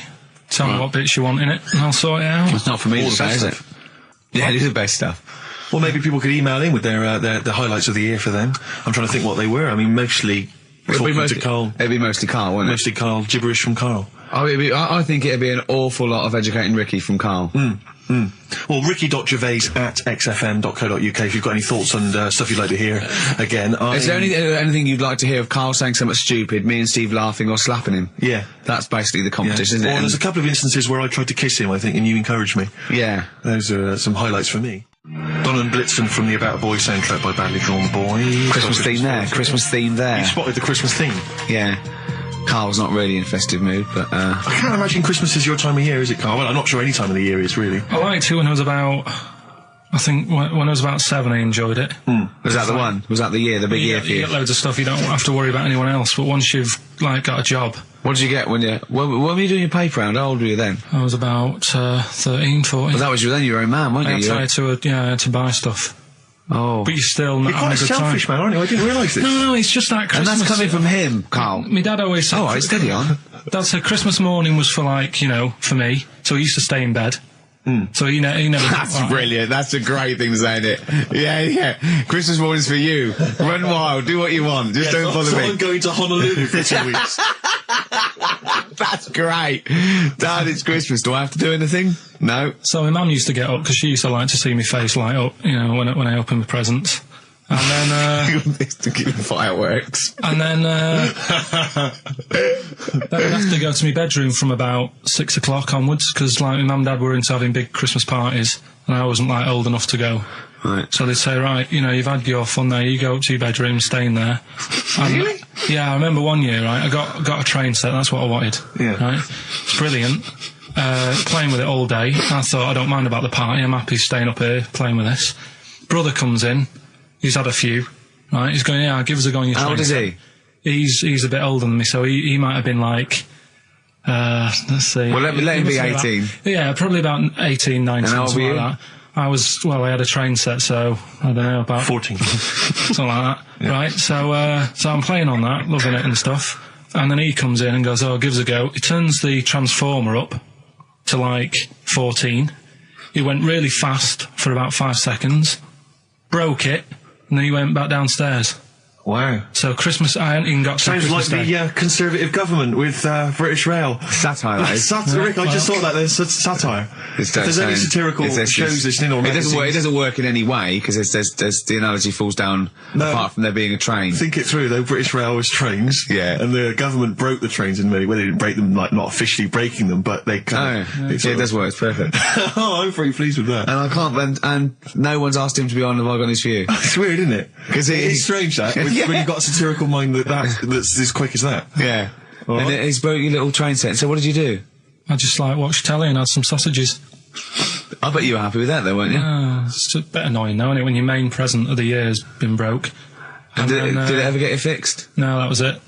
Put away. I'm intrigued why your parents wouldn't let you come and join in the festive fun. Was it really debauched down there? Was it eggnog everywhere? Well, no, but I mean, that's fair enough. 6 is a little bit early, but I just think, if you're a kid, he had his fun, put him to bed at 8, maybe. And you think so on Christmas Day? I thought that was a day for family. Well, not if there's a party going on.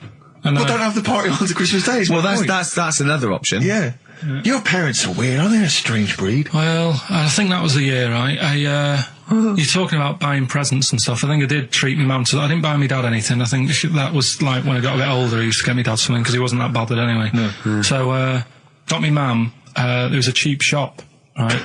Of course. Thank God for that. Called Snips. Right? So I went in there and I thought, let's see what I can get her. And remember Victoria Plum? I don't think so. Well, it's like a fairy character. Right. Right? I mean, Mum's into gnomes and stuff, right? So I thought, right. She must be pleased with you then. Victoria Plum. I was thinking, is that one of the neighbours? Is it like a brandy Do you liqueur? remember Victoria Plum? Victoria Plum. Victoria Plum, yeah, it's like a little fictional sort of character, right? Okay. So I saw it, I thought, yeah, she'll love that, right? So I did my paper round, saved up for 2 weeks, right? Oh. Got that sorted, went to Snips, bought the Victoria Plum. Next day, I'm in town with her, right? So I think, I know what I'll do. I said, come in here a minute, right? So we go in and we're looking around, and I tested her, right? I went, look at that there, that's all right, innit? And she goes, oh, it's bloody awful. Oh, Carl. Oh, Carl. Oh, God. So then Christmas Day comes, I said, don't bother opening it. She said, no, why? I said, Oh, "Don't no, why did you still give it to her? So, well, it's too late, I'd already bought it. Oh, Carl. So she opened it, and I was like, and she said, oh, that's nice. I said, why are you saying that? I said, the other day, you said it was bloody awful. She said, oh, no, I thought you were pointing at something else. Oh, no. So that's why I don't get anyone anything anymore. Oh, God. Play record. Oh, God. Oh. That's good, isn't it? Not bad. Gold Rush. Let you down. I'm actually quite affected by Carl's Victoria Plum scenario. Just the fact that, like, that eagerness, he wants to make sure it's a great present. He's saved up his paper round. He thinks it's like a gnome, but modern. I'm worried that you're using it as an excuse now, and that's why you're not buying anyone any gifts, because you've had your fingers burned once. I mean, you were 6, 7 years old. To be fair. No, you weren't. You were about 13, weren't you, if you're doing your paper round? Yeah, it must have been, 11 or 12 then. All right. Yeah, so I'd saved up. Oh, no, I'm not using it as a thing. It's just that. What did you get your mum this year? I've sent them some money so they can get a passport. So they can get a passport? Where are they? Immigrants? Are they trapped somewhere? Well, they're in a holding bay somewhere in Dover. Yeah, I got a friend who's a truck driver who's going to sneak them across. What do you mean? So they can buy a passport. What do they do? Sell it when they're a bit down in their luck? No, they haven't got that much money, right? They've never been abroad, and the mate said they might take them next year, and they said, oh, we haven't got a passport. So You've got to buy a passport, have you? Isn't that your God-given right as an Englishman? No, you've got to pay for them. They're 30 quid each, so you better add to, otherwise they're conning me. Right. So you sent them 60 You don't quid? get born with a passport, of course You you sent them don't. 60 quid in an envelope, have you? Well, check. Right. I love that. He'll be watching telly and France will come on and he'll go, oh, what do you think of that? She goes, it looks bloody awful. Yeah, Don't open it. no. Don't open it. Yeah. Don't open it. So you've not paid for a holiday for them? No, I've you've just sorted out well, it's the better prize, isn't it? Because they can't go anywhere without it. Well, the passport keeps on giving. Yeah. So, 10 years. That is, yeah. So, but no, I never used to. I mean, I can't think of other things. I used to get me dad once I started getting him stuff. It used to be a dressing gown, and then. But as an extra surprise, he used to put like a cigar in the pocket, so he'd think that was it. Yeah. Then he'd put it on and put his hand in the pocket. Right. And then he just hit you because he thought you'd nicked it. Oh dear. So you bought him a jacket with a cigar? That's quite thoughtful. Did you sneak a cigar once one Christmas? Yeah. Well, that's when they used to have like the big do's, like I say. You know, they were known for it. Like the whole estate used to know that.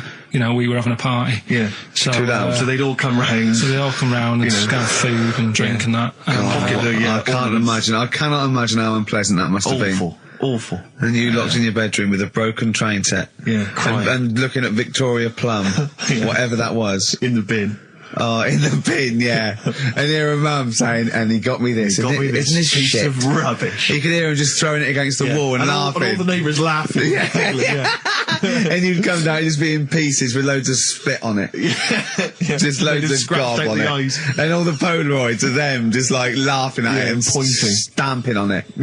All right. That's all flooding back. But no, I used to get up in the morning and then like they'd still sort of all be there asleep on the floor and on the sofa. Oh, that's awful. Oh. That's terrible.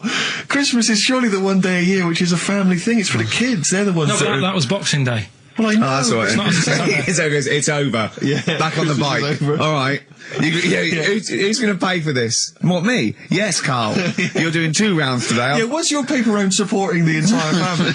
Yeah. No, so I used to get up and like go downstairs, and they'd be asleep, so I'd be mooching about trying to find like another present that's still working. I love the idea that these people from the estate had like squashed his presents. So I found a cigar that had been sort of lit up and then put out, so I thought, oh, I'll have a go at that. I went outside and had a go, and that's the last time I smoked. Right. I tried it, I thought, I don't like that. I love the fact that he does everything once. Yeah. In his life, it's a line of, I've done everything once. I don't need to do it again. Teenage Fan Club from the XFM Christmas album, and that's Christmas Eve. Their guitar sounds are just brilliant. They're just always so nice. All right, Carl, do you like that? Do you like Teenage Fan Club? Yeah, they're good. Carl, I feel like you've never kind of enjoyed the wonder of Christmas. I can't ever get the sense, maybe except when you were very, very young, that kind of bright-eyed, thinking of Santa, kind of landing on the roof and coming down the chimney and drinking the sherry or whatever. So I like the idea of it, right? Sure. The sort of, I used to get a couple of annuals every year, So did I, yeah. and I was allowed to open one on Christmas Eve. Oh, that's brilliant. So they could throw it on the fire. I think It is so Have a quick skim through, do the word search right. Yeah. I think that's a light of a cigar off the cooker. Oh. Well, anyway, listen, a good friend of ours, Ross Noble, the comedian, brilliant, he gave me this picture, Carl, which he's got from a magazine. He loves you. And I have to say, I think this... I just looked at it then. Obviously, it's not going to mean much to the listener. Oh, this is but it is self-indulgent. currently available. I think it's in the current edition of Bizarre magazine, so you might want to buy that. It's not horrible, though, is it? There's a certain grotesqueness about it. Oh, it's a deformed person, isn't it? Well, to a degree, but I think what it's going to do for Carl is give him, I think for you and I, Rick, we're going to see his face light up, brighten up, like opening a wonderful Christmas gift. Oh, you know what? I think I've seen this. Is this the one with the kid with the big head? I'll be honest with you, Carl, it is. Have you seen it already? Yeah. Let me just show it to you again so you can kind of mark it It's again. like I haven't seen it. It's like... yeah. We shouldn't be laughing at that. No, but that is like the kid who I went to school with. That is the same. That can't be the So same. do you recognise him? Seriously, that is the same thing he had. I mean, I have to say, it does I'm look not like sure. it's been computer generated. It's so odd. Yeah. But look at the child's face. I Look know. at his Well, reaction. Don't take another photo of me. I'm not sure this is right. Well, the thing is, right, you were just saying about what are you, about Christmas. That's the funny thing, right? Because in our house, there's no one who's religious, right? No. My dad got annoyed when I went to church that day. He was like, what are you doing that for? Of course. I went to see a gig in Liverpool. Remember the band The Christians? Yeah. He thought I'd join some club. Yeah. I said, I've been to see The Christians. He was saying to me, man, what's he doing going out with them? Yeah. And then the other thing is, because I'm not christened or anything, my mum used to say to me, don't tell anyone that, because there's witches and stuff. I want to go back and see his upbringing. yeah. I just want to go back and see him at 7. One day in the life of Carl, age 7. Just to have 3 ghosts visit him tonight. And take him back through time. But we could go with him. We can be some of the ghosts. Yeah, I the just ghosts of Christmas past. Oh, Remember this? That's incredible. Because there's witches. Don't tell me what. Just tell She me thought. more. So she wasn't Christian, but she thought maybe someone could take your soul because you weren't There's Christian. like there's cults and that, isn't there? And if they find out you're not christened, then Right. I don't think they care. I don't think a lot of cults care. Well, But what can they do if you're not Christian? I don't know. I just said all right, because then through that time there must have been a time when. But hold on, now they know. Yeah, but I'm older now, so I'm all right. She used to worry about me playing out on the street. Oh, she was worried about whether you were naive and stupid and easily led. Well, yeah. No, good point. No, you're right now, yeah. So- yeah, good. Rockbusters, you know? Rockbusters. But tell the prizes, Steve. Yeah, Tell we them have got Christmas some, gift. This is Christmas gifts. I don't know if you'll receive them in time to actually pass them off as gifts. I wonder if I can tell that Ross Noble story that he told us. I don't know. We'll have to discuss that when the record's playing. Okay, all right. Okay, so you heard a track from it just then. This is the XFM Christmas album. I think that's been knocking around here in the office for years, hasn't it, Carl? Or is it new this year? It was brought out about 2 years ago, Okay. but the Christmas songs are Christmas songs, different songs. Yeah, it's not bad. There's Scott bands on there like the Dandy Warhols, the Webb Brothers are on there, Drugstore, Ben and Sebastian, Flaming Lips, all sorts. So we've got that to give away. We've also got this Smashing Pumpkins compilation, which we've seen, again, that seems to be knocking around for weeks. Another one of those 50 years of the greatest hit singles. I don't know, Culture Club's on there, Queen, obviously, I've just Lennon. seen the cult film. Yeah, the cult film we'll come back to shortly. This, I think, is one of the most exciting gifts. If you have a video player and you want to get trim, then surely Big Brother 3 champion Kate Lawler and her cardio combat video, in which I think she uses kind of, I don't know, military kickboxing training to get you trim and taut and looking as good as her. Then you can get that as well. We've also got a exclusive 7-inch single from the White Stripes, a kind of Christmas single. Is that from them? Yeah. That must be quite rare. That's probably the only thing. That is rare. That is worth something. And the current Badly Drawn Boy album, Have You Fed the Fish, which I think is slightly mediocre. They've gone up, actually. I think that the level of prices there has gone up. Not a bad selection, but here is the big movie. And actually, I have to say, this is not a bad one. No, it's not. Again, it's not terrible at all. It could be worse. It's James Caan in the original Rollerball, not the disastrous remake that came out recently, but the DVD version of Rollerball. So that's there as well. So something fairly interesting. That's worth winning. Right, come on then. Let's do Rockbuster. Well, will we play a song to give people time to get a pen and paper and that? Yeah. So we're doing it next. Yeah. Vines was Jackson on XFM 104.9, and Ricky Gervais with me, Steve Merchant, and Karl Pilkington, the man of the moment, with his Rockbusters coming your way with all those great prizes. Yeah. Right, we're doing it now? Yes, sir. I noticed Heat magazine sort of put a bit of a spanner in the works. Why? Because they were saying, maybe it'll be a Christmas edition of Rockbusters. And I'd already sorted them out. I wouldn't worry, Karl. Well, what I've done, I've cleverly tweaked them to make them Christmassy. So the Christmas bit in it has got nothing to do with it whatsoever, but I just thought... So you mean the clues have a Christmas element? Well, yeah. But it's nothing to do with the answer. It's nothing to do with the answer. Right. So why don't you just ask the normal ones and I'll ring a bell. I'll shake some bells. Well, it's the equivalent of that, but in sort of speach. Right. Brilliant. So the first one, there's a load of letters there asking for advice. Put them on Claire's desk. Oh, and have a good Christmas. Give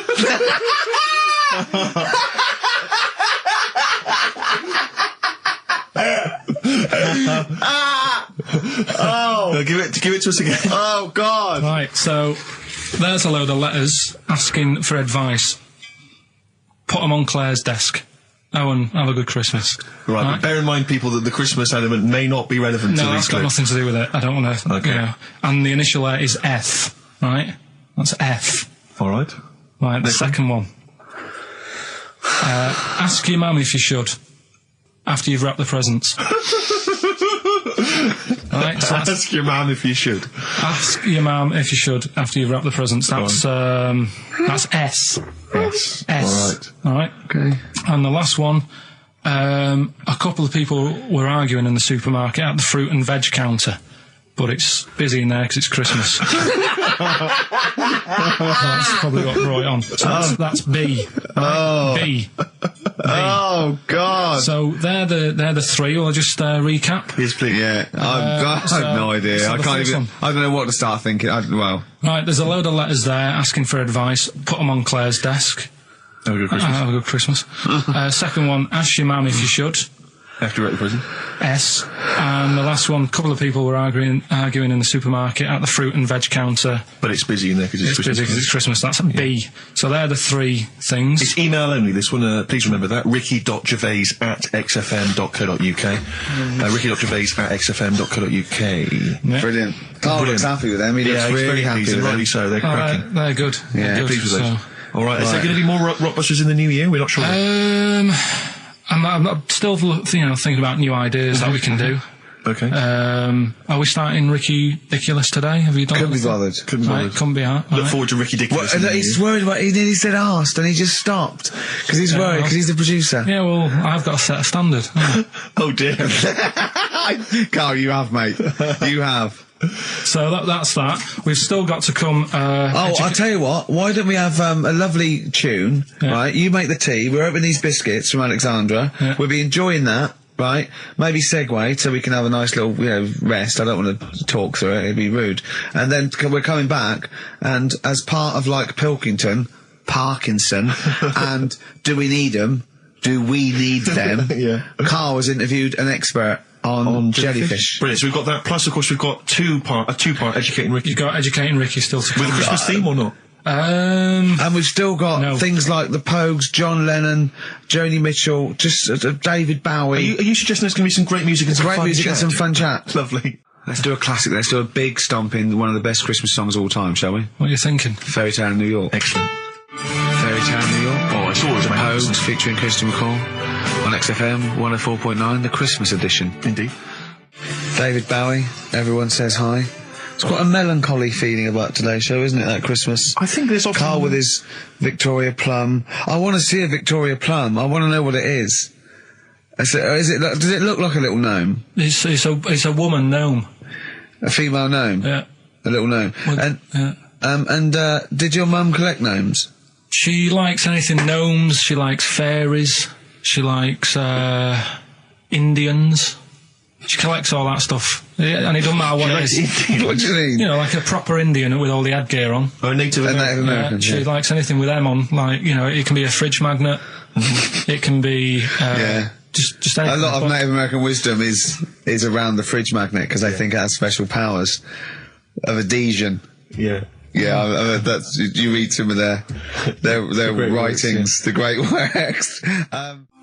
Snowbird from Mark Heights are part of his covers album. He's so happy that the XFM listeners understand his stupid clues, and he knows it annoys me. We've got some right answers. We'll be giving out the answers just quickly, just in case someone sort of missed one of them. I'll just quickly do them. Yeah, go on. First one. There's a load of letters. There's a load of letters there asking for advice. Put them on Claire's desk. Oh, a Merry Christmas. Ask your mum if you should. Oh, a Merry Christmas. And a couple of people were arguing in the supermarket. It was Christmas, and that's veg why. Counter. And that's B. Okay, we'll give those answers out shortly. Yeah. I just have to show you something, Rick, before we move on. I know we've got another Educating Ricky, but someone just sent this in. Yeah. They've been looking on eBay for Victoria Plum. You're joking? Come here and see the photograph. Oh, God, that's fantastic. Have a look. That's it. Oh, God, he got that for his mum. It's the worst piece of tat I've ever seen. Carl! Carl. Imagine how... Oh, gutted. Carl. Imagine how... Look, think of him now, right? There it is. That's the worst thing I've ever seen. I'll tell you, it looks like a Diddy man gone wrong. It looks like a Diddy man prostitute. That is... Is that the one, Carl? Well, it was a different colour. It had a yellow at mine. No, but look, how do they get... Tell them they go into eBay. So you need to log on to ebay.co.uk. I'm sure you've used it before. It's the online marketplace, ebay.co.uk. And if you type in Victoria Plum, I'm assuming that you can track this down. That's amazing. It's the worst piece of rubbish I've ever seen. Just think how cute he was as a kid, though, doing that. Just think of him, just going... just seeing that and thinking, oh, she likes gnomes! It's the worst thing I've ever seen! I mean, to be fair, I don't know what her prize collection of gnomes looks like, but I can't imagine they're much better than that. I mean, gnomes are a fairly grotesque thing.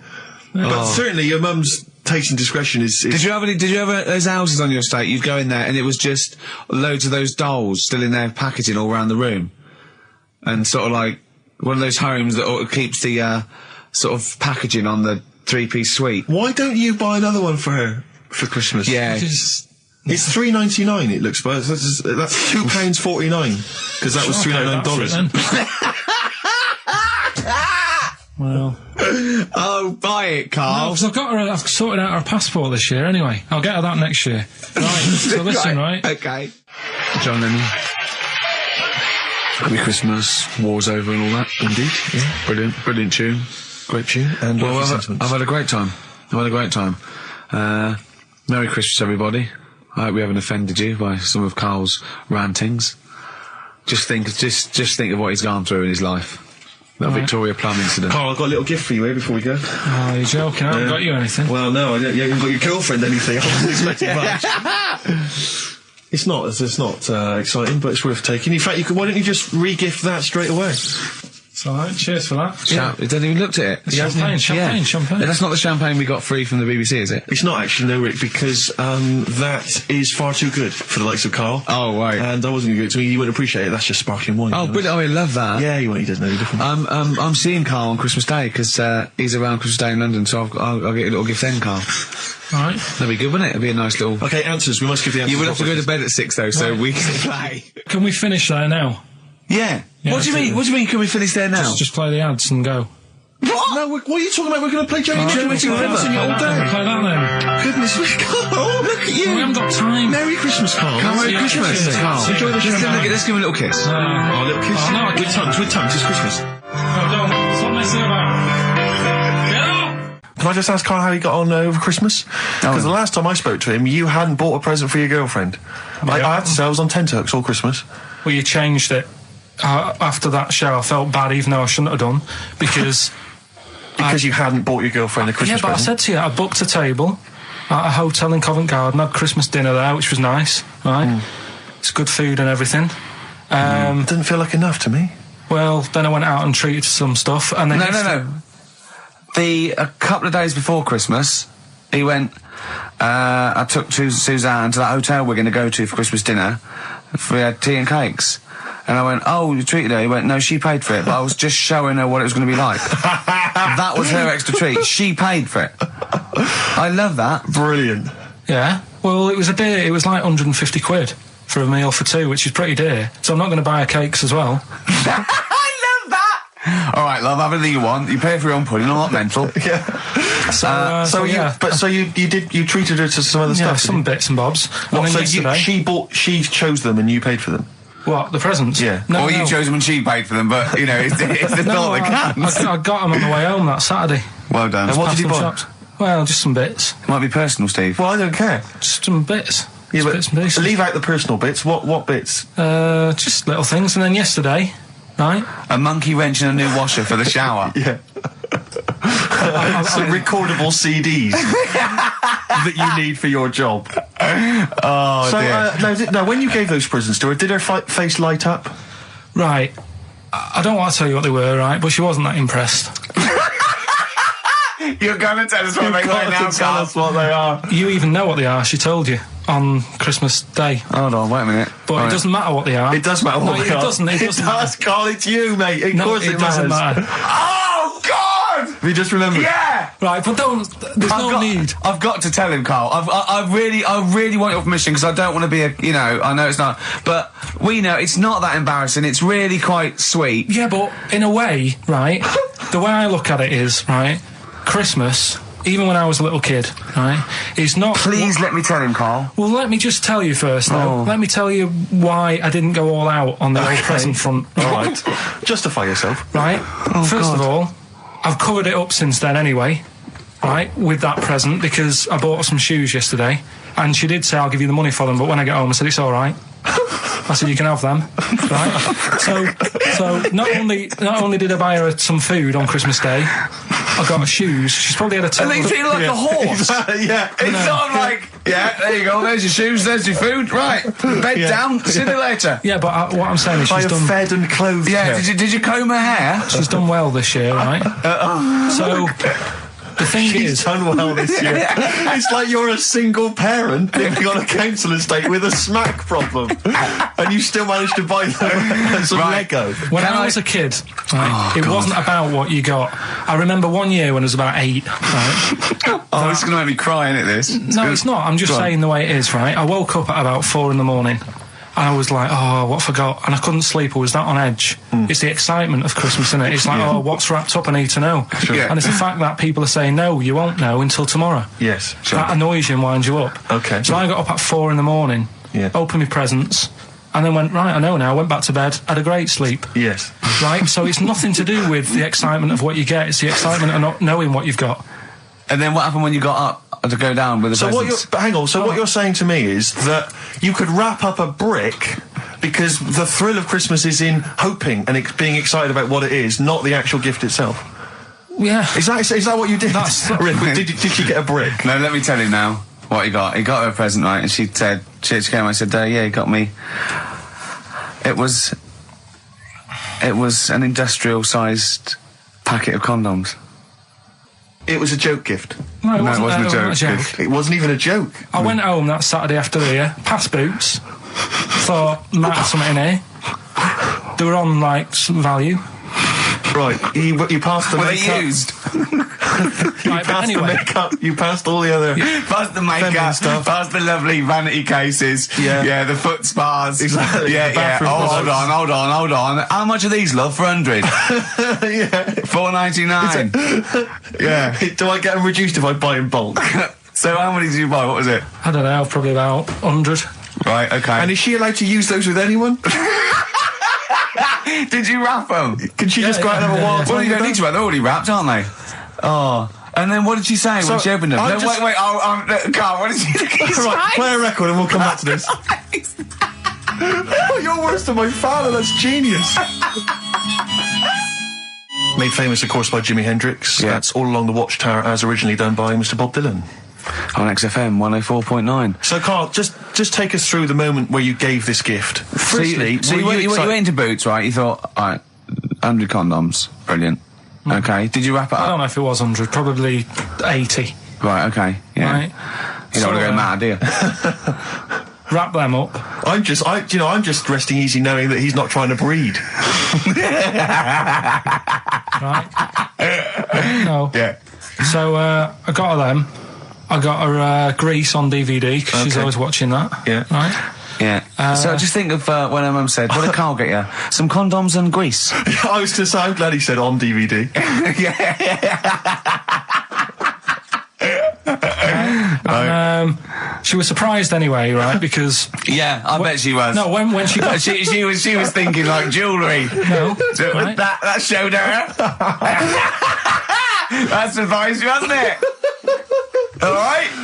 So hang on, wait a You minute. thought it was a holiday, didn't you? Yeah, look at your face. You don't know me at all.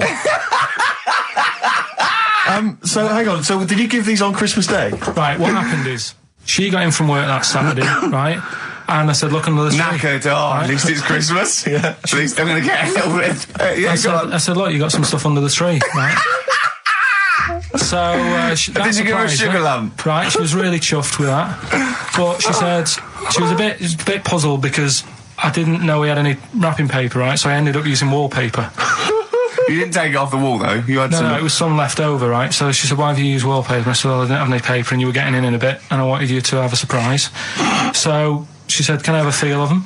I said, no. Presents. You thought, right, I've got the right thing. Yeah.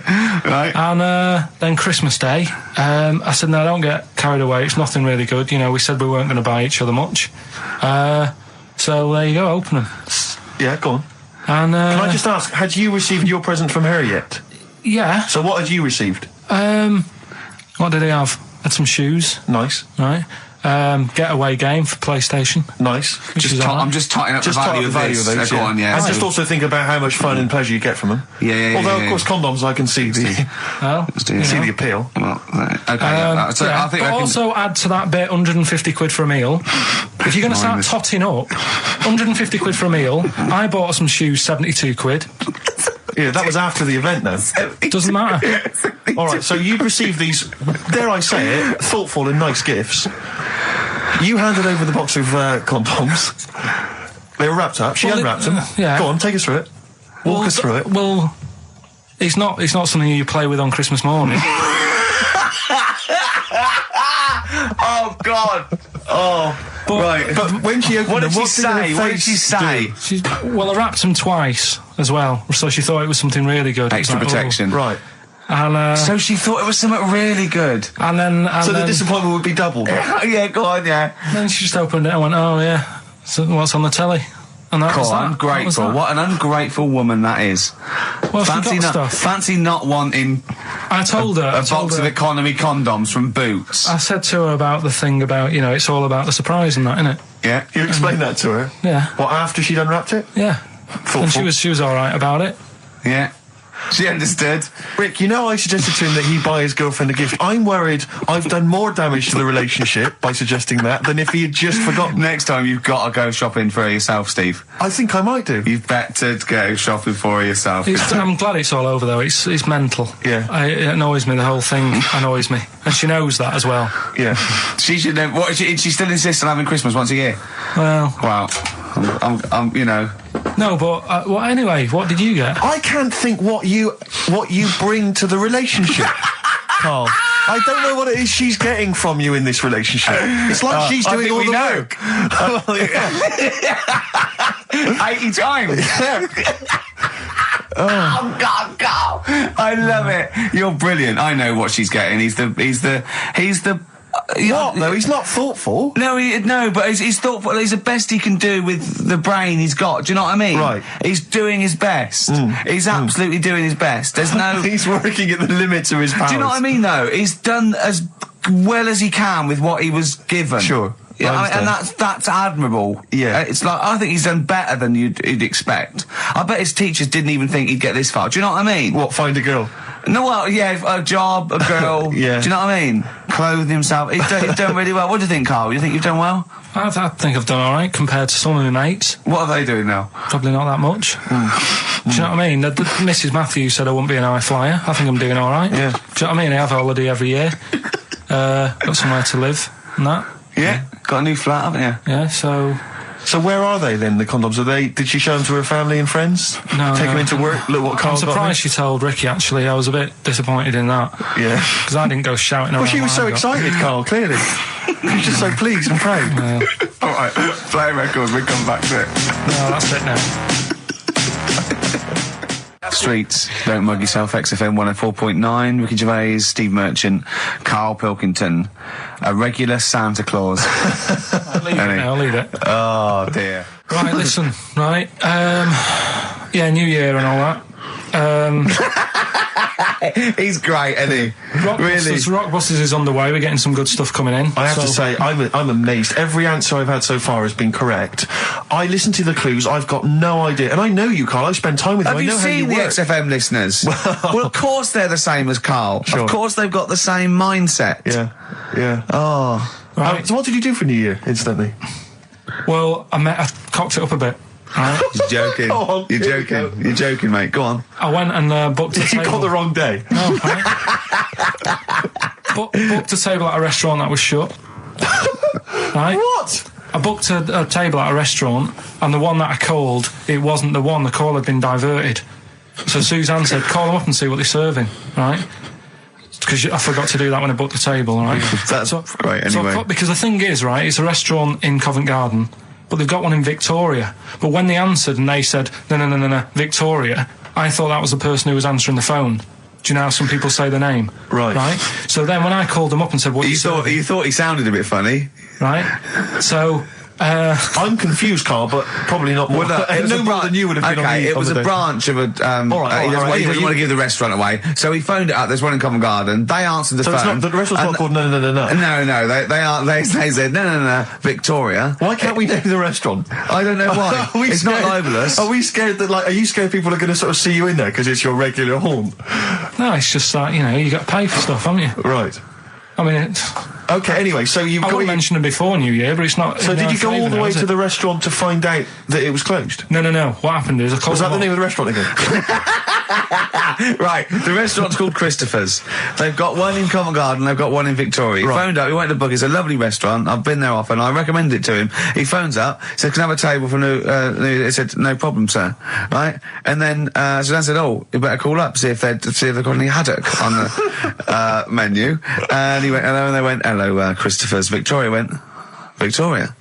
They went, yeah. He went, oh, no. That's it, innit? So then I just said, no, forget it. I'm not going all the way over there. Right. So I cancelled it, right? So then I called up Suzanne and said, look, I've made an error. The place we were going to is shut. Was she surprised again, or? So we're not going. So she said, oh, try some other places. And I did. They were all booked up, right? I was fed up anyway. I hate New Year. It's always like this, isn't it?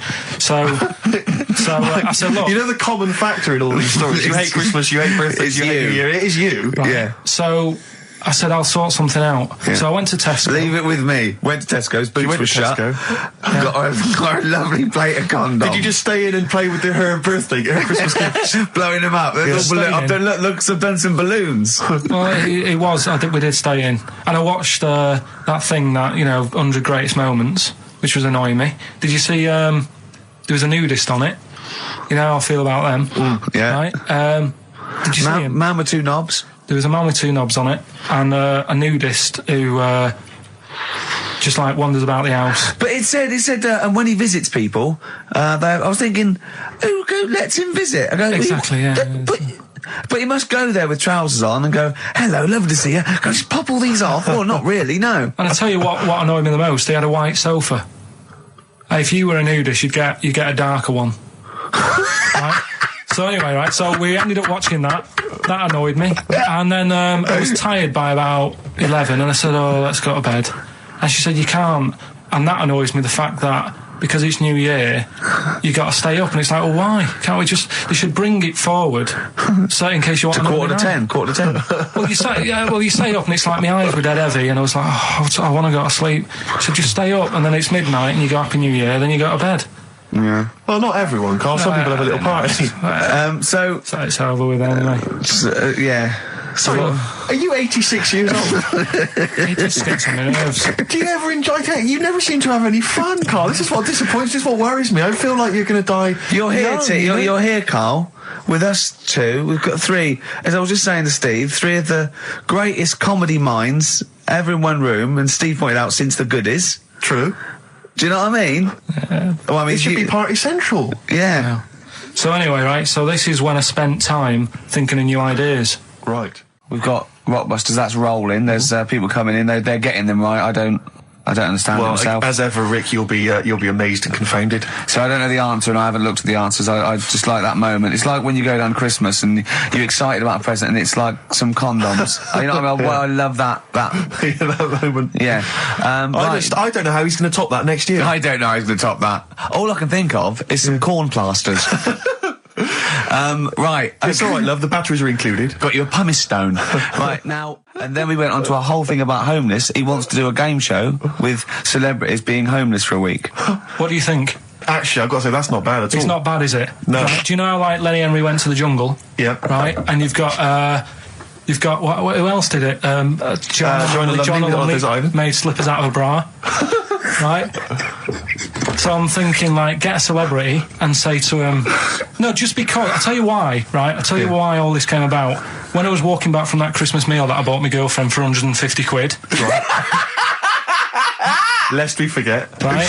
I was walking down Mortimer Street and there was an homeless fella there, and it was like, oh, you know, it's really, really bad. But the weird thing is, it was about, I don't know, probably about 8 o'clock. Yeah. No, about 9. Right. And he was asleep. And I just thought, do homeless people ever think, you know, I think I'll have an early one tonight? Right? That's what got me thinking. It's a bit weird, the whole lifestyle of it, the fact that he had an early night. So the fact, what if it's a bit weird that he's sleeping not in a home, but on the street? No, it's just that if I was homeless, I'd probably stay up quite late, because it's not nice. Do you know what I mean? What are you talking about? Just being homeless isn't a good thing, is it? No. People forget how bad it is. Yeah. Right? But surely sleeping gets you out of reality. They sleep because they're tired. They can't sleep very well, so they need all the sleep they can get. Yeah, but sleeping's nice if you've got a nice big bed. What, you think that they can go, I'll stay up, I'll go to bed at 2, I'll go straight to sleep and I'll pop up at 8 when the alarm clock goes off? Well, it's just what I was thinking, right? So I was thinking how bad it is, and it's, you know, especially this time of the year, you know. Yeah, it's terrible. It's the really worst thing. And to sort of give it some publicity and get a bit of help behind it, get celebrities, someone like Phil Mitchell, maybe, off EastEnders, who's a big fella, he can look after himself, put him in a shop doorway, have some cameras set far away in a building or something, they can film him, and it's up to him how he raises money for food to eat. He could sign autographs. Well, they wouldn't know him though, would they? Because you never look at a homeless person. You get, what's her name? Gail Porter. Yeah. Gabby Roslin. Right, yeah. Narinda from Big Brother. Yeah. Who else would do it? I got a game show idea. Les Dennis, I reckon. I got a game show idea called On the Game. And what happens is, you get Narinda from Big Brother. Okay. You know, I've never been into getting presents and that. I had the problem at that Christmas one, that time with the Victoria Plum. Yeah, we'd hate that. We'd hate to bring that back. We've done that. Because you talked about because it's kind of to do with your dad, isn't it? He's a very bad gift buyer. Was that the problem? Well, yeah, my dad just wouldn't bother. It was my mum who sort of made an effort, and she sort of worked out half of what I wanted, then she left it to me dad to get it off someone, see if he could get one cheap or whatever. I love the fact that usually people talk about, like, drinking heavily or violent abuse, right? Yeah. But here's what he's been left with and scarred with from parents is bad gift buying. Yeah, and That's the not so Victoria bad, Plum is it? incident. In the greater scheme of things in the world, Yeah, but- that's not a bad thing to have, is it? Right, there was this, this is what it's like about getting presents and stuff, right? With my mum and dad. Go on. My mate, Colin, right? He Colin had, Mackin? No, Colin Bailey, Oh, right? yeah. He had a little Sinclair Spectrum, right? Yeah. Computer, Yeah. which was like the thing to Oh, have at that yeah, time, yeah, right? yeah. Used to always go round to his house. The deal was... Not the one you had to play through the window because you weren't allowed to. No, that's another lad. Oh, right? yeah. This is a different lad. And the deal was, he came to our house, and my mum gave him a pie. And then I'd go round to his, and I'd stay there for a few hours playing, you know, Hungry Horace and stuff like that on it. Sure. Right? Now, my mum and dad knew that I really wanted one of these computers, right? So I waited about a year. Came round to Christmas Day. I thought, I reckon might have one. Turned out they bought me the wrong one. They bought me a ZX81 instead of a Spectrum, right? And Christmas Day, I'm there trying to load the games up. It's not working. I'm thinking, what's wrong, right? And the thing with me when I was a kid, I used to get quite sort of agitated. This is the moment. Right?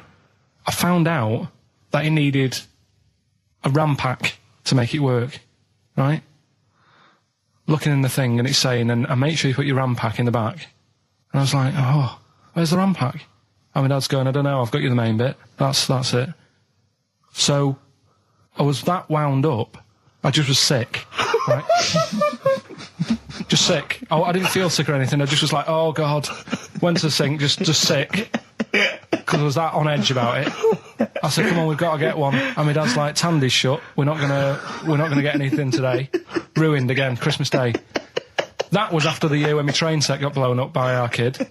The following year, no RAM pack. And now you ask me, why don't I get good presents? He's scarred. He just I'm gonna die. Honestly, I'm gonna die. He's just being sick. Yeah. There's no RAM pack. What? Did you get to the bottom of it? Why wasn't there a RAM pack? You have to buy them separate. Oh, It's one of them okay. cons. What do you mean I can't play Frogger? Oh no. So, wasn't there another incident when you threw up? Spontaneously threw up? Through sheer anxiety?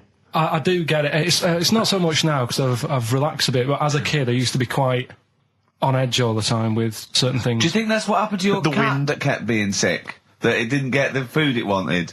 And it just threw up? Do you remember that? Yeah. God, so they shaved it. Yeah, but again, you see, the cat thing, I mean, it's mad. I was thinking about it the other day, right? I used to think I had quite a normal upbringing, You didn't. right? And someone was talking Your about the mother cat. once told you not to go to school because it was windy, Carl. It was Yeah. not a Right. normal upbringing. The cat was being sick, so she shaved it, so it was easier to clean. Right, well, my mum and dad went on holiday, right? And I stayed at the Rosses down the road. Oh, yeah. Only a kid, must have been about 5 or something, right? And I was always running around in the house. I had a lot of energy as a kid. What the Rosses did, they had this cat that was dead violent, the most violent sort of angry cat I have ever witnessed. A tiger. It was honestly, Steve, if it was bigger, it would have been, because it was just always having a go at you. Yeah. If you went to pat it on the head, it went to bite you and stuff.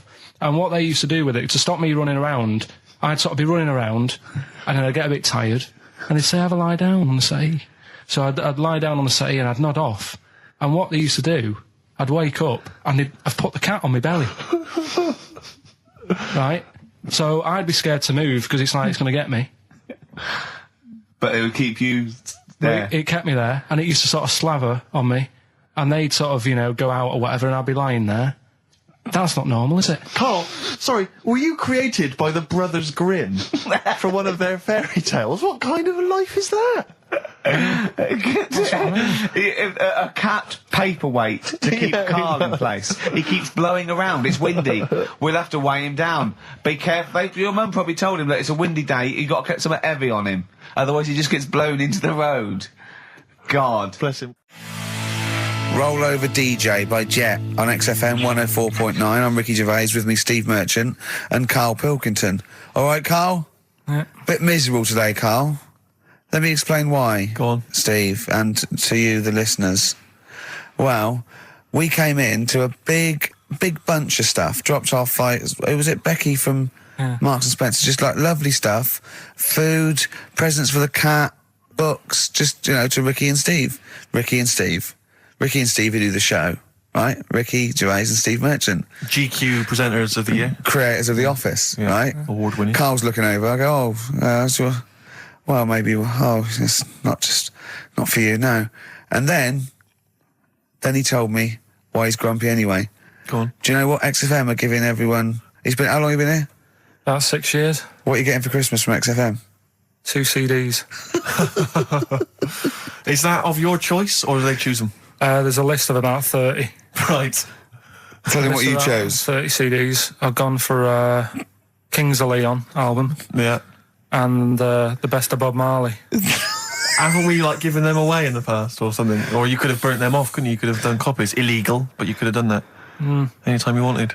I don't think Bob Marley minds if you bootleg his CDs. It's out of order, though, isn't it? It is bad. Although Is that always the case? Has it always been the truth of all the time you've been here? No, it has been better than this. Yeah, although you do get paid quite well and you do have an easier time. Yeah, but don't give me the CDs then. If it was a milkman, you don't go, I have 2 bottles of semi-skimmed. Happy Christmas. Yeah. That is a valid point. Do you know what I mean? Have you complained? Who is it who made this decision? There's no point. No point, is there? Why? Just no point. I don't like moaning anyway, just...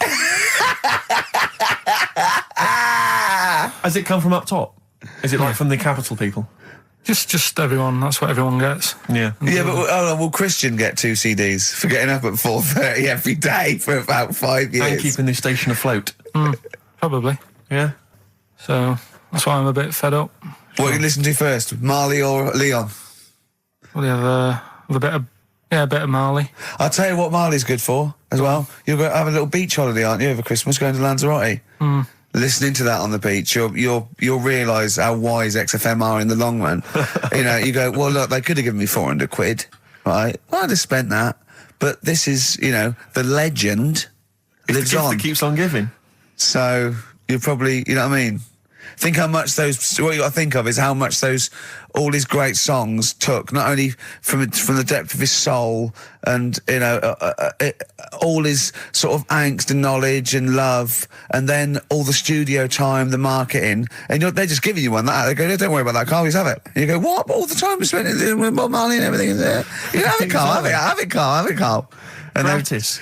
Yeah, have that. Thanks, well done. Carry on. We're still going to pay you for the work. Yeah. That's just something on top. Here's a little piece of Bob, free. Yeah, so don't moan, it's extra. So they didn't have to give you it at all. Play a record, you ungrateful little swine. Some people, like the homeless, aren't getting anything this Christmas. This is my Except to favourite chill.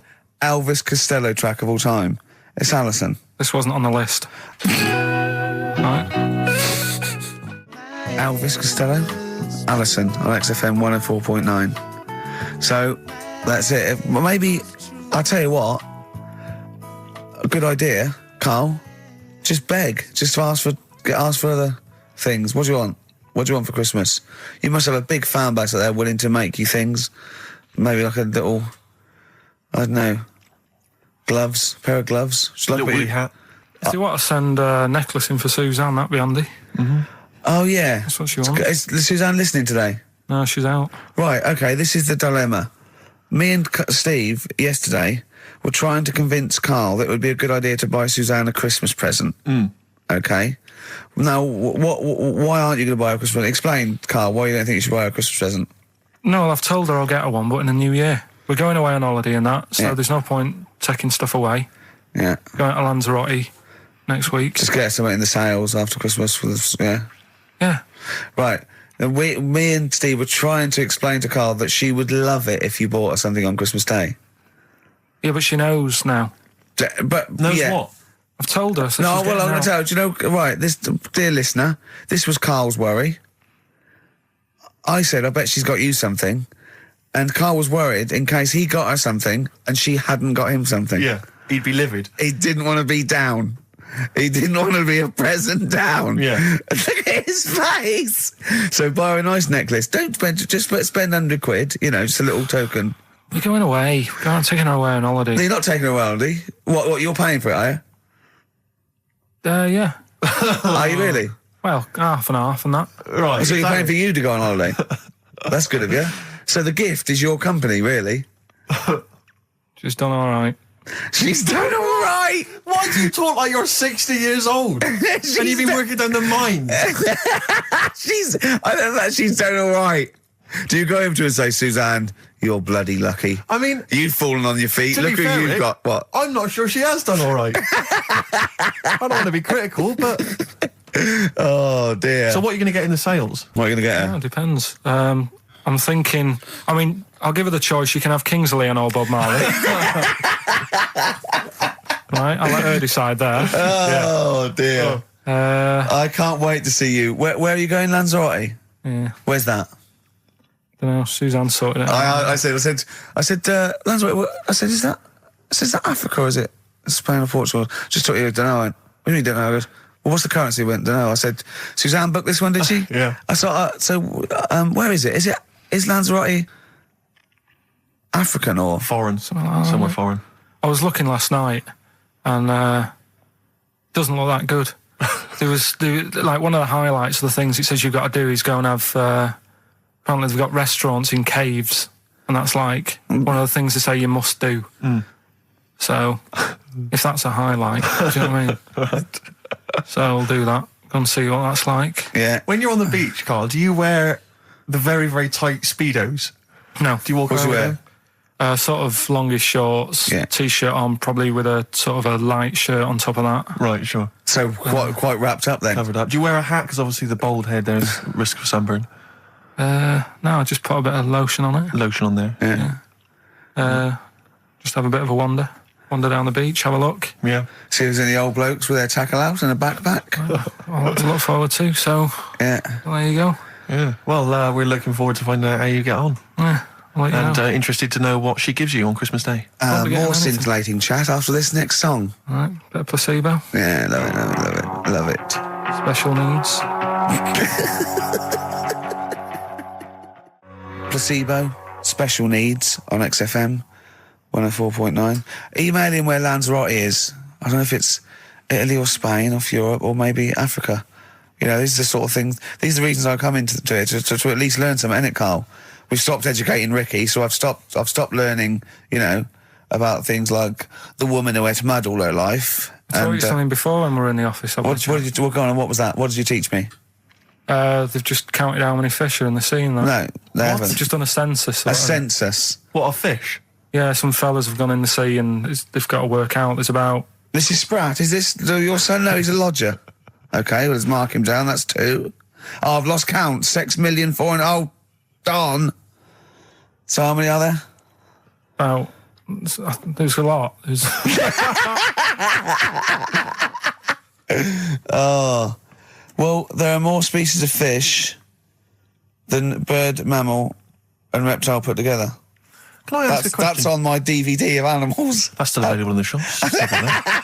Probably find that online. You'll get that slightly cheaper. $15.99. What? Go on, ask me a Special question. features Ask me a which question. include Karl Pilkington's also on the DVD. Yeah. That's a perfect Christmas gift. Yeah. Long and Winding Road. I love that, but I don't like the way McCartney sings here. There's just one, he goes, you leave me waiting here. Well, he's always got that slightly affected But it sounds style, like Richard Burton or something, here. Yeah. But it's only one that does it, but I don't know why. I just think he likes it or wants to go back and change it. Maybe it's like... But having said that, you know, I'm not taking away from the Beatles, one of the best bands ever. Well, yeah, good luck to Brilliant songwriters. they do well. Yeah. We've had a lot of emails, Carl. I don't want to sort of put a dampener on your Christmas, but a lot of people have been slagging off Lanzarote. One of them just said, well, one of them just, I don't know if I can find it. It is Canaria, isn't it? It's one of the Canaries, isn't it? It's a volcanic island covered in volcanic dust. It's very windy, so you have to dig a hole to sit in on the beach, and there's hardly anything to do.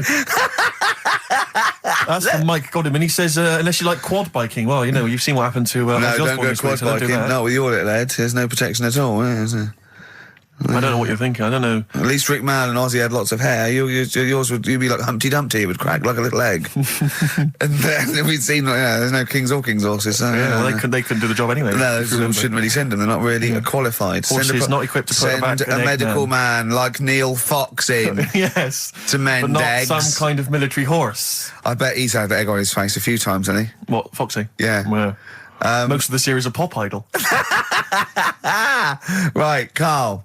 Lanzarote, good or bad? Well, you got to give it a go, haven't you? Yeah, well done. Give everywhere a go. Exactly. That's what I was saying. You know, don't just take the word for it. I mean, if it had said Nananova, Lanzarote shit, he'd have believed it. Sure. You know, if he'd have overheard it in a pub, Lanzarote a crap, he'd have believed it. He'd have seen it on a website that was mainly concerned with monkeys and witches, he'd have believed it. Yeah. As it is. Everybody raves about New York, and when I went there, I thought it was rubbish. Well, you're an idiot then, because that is possibly the greatest city in the world, along with London.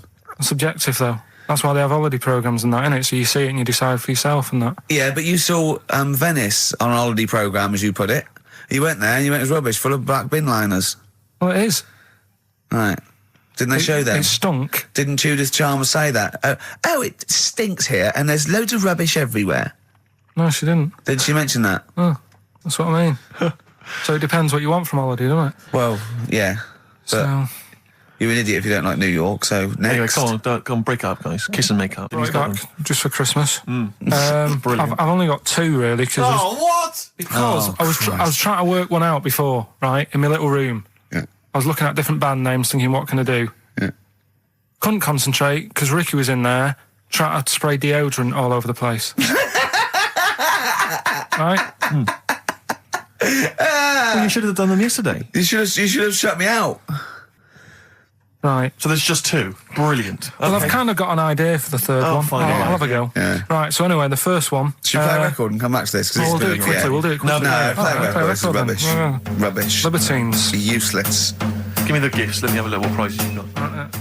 Libertines, Don't Look Back Into the Sun on XFM.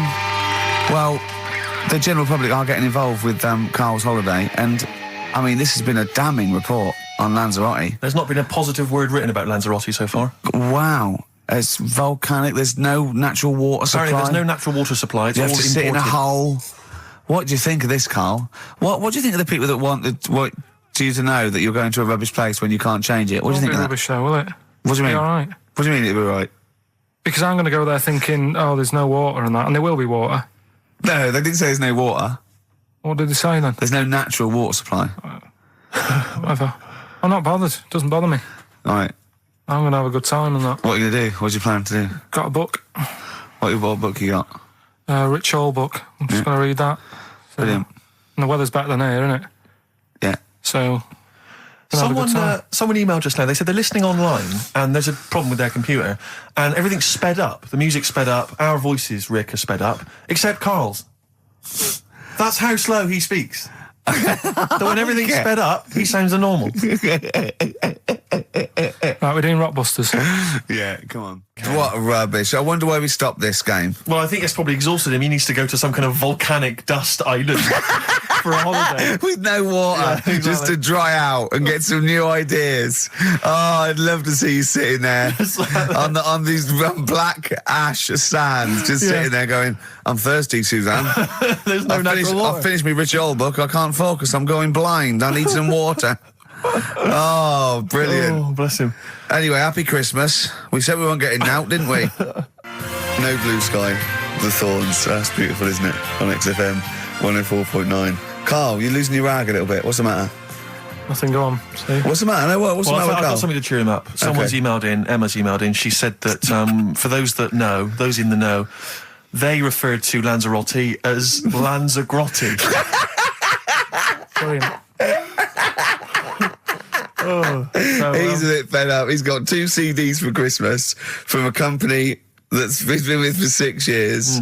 He's a little bit grumpy about having to answer the phones. He wouldn't go and make Steve another cup of tea immediately. Selfish. Yeah.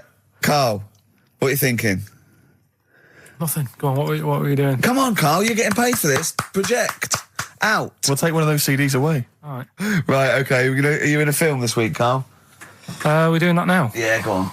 Get it over with. Hang on a minute then. Get it over with. Let's get this show over with. We can go home. You can go off to Lanzarote and sit on some ash. Some charcoal. He's not happy about that. That's annoyed him. The listeners have all ganged up on him. Yeah. XFM giving him 2 CDs. We've had more calls for his resignation this week than ever before. What do you think of that, Karl?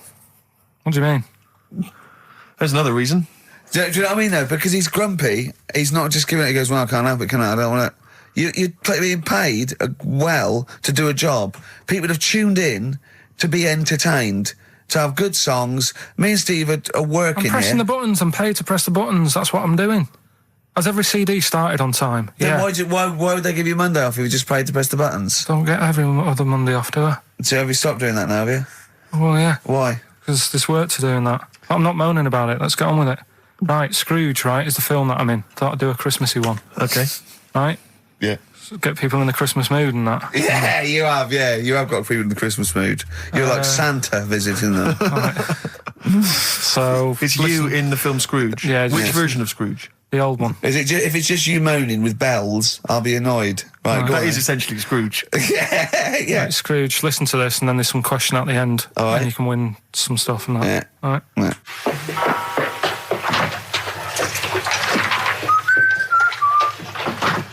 You're late. Only 20 minutes. What do you mean by coming in here at this time of day? I've just been doing some Christmas shopping, haven't I? Probably do some more shopping on Monday because it's my day off, isn't it? Yes, I know it is. You don't have to tell me. Do you want to see what I've bought Suzanne? No, thank you. I don't mind showing you. It's only a Christmas present, isn't it? Just bought some more condoms. Why? Well, I bought some last year. Got 2 boxes. They all got used, so... I'm very glad to hear it. How much do I pay you? Why are you asking? The presents I buy has got nothing to do with what I earn.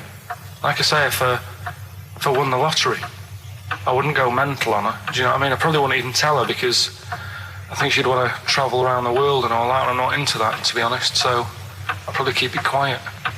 Why? Well, once you've been around the world, where do you go next year? Each to their own, though, innit? You know what I mean? Well, what do you want? What for Christmas? Not that fussed, really.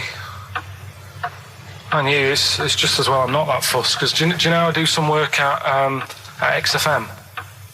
Do you know what they're giving me for Christmas present? Nothing? No, might as well have been nothing. 2 CDs. That's it. I was well fed up. I'm sure you will. They give you a list of about 30 albums and you get to pick 2 off the list. So I've gone for Kings of Leon album and the Best of Bob Marley. Mr. Marley has been dead these 7 years. In fact, he died 7 years ago this very day. Did he?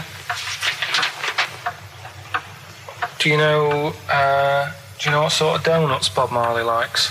It's not my business. No, it's not a proper question. It's an old Peter Kay joke. He likes the ones with jam in. Do you get it? Garlic bread. It's good, isn't it?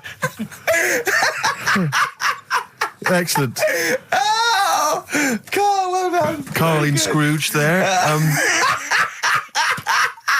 The only man more mean and depressed generally than Ebenezer Scrooge. Oh dear. Oh. What's the question, Carl? Well, if people have been listening from the start, right? What albums am I getting? Yeah. Is that good? Mm-hmm. Good, yeah. What albums am I getting from for working for this place for 6 years? All right. Ricky.Gervais at xfm.co.uk.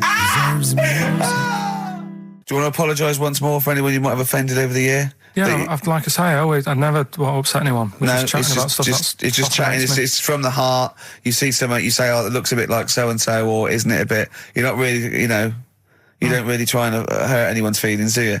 But I think most people know that. And I've got to apologise for laughing at anything you say. I actually can't help it. Again, it's not vindictive, but when Carl comes out with some of the things he says, it's impossible for me not to laugh or react. So have a Merry Christmas, everyone. Well, before that, Rick, is there some final for the year Monkey News? Tell you what, let's play a good song. Okay. Right, we'll have a bit of Monkey News, and then that's it. A bit of Amy Mann, then. Perfect. Brilliant, this one.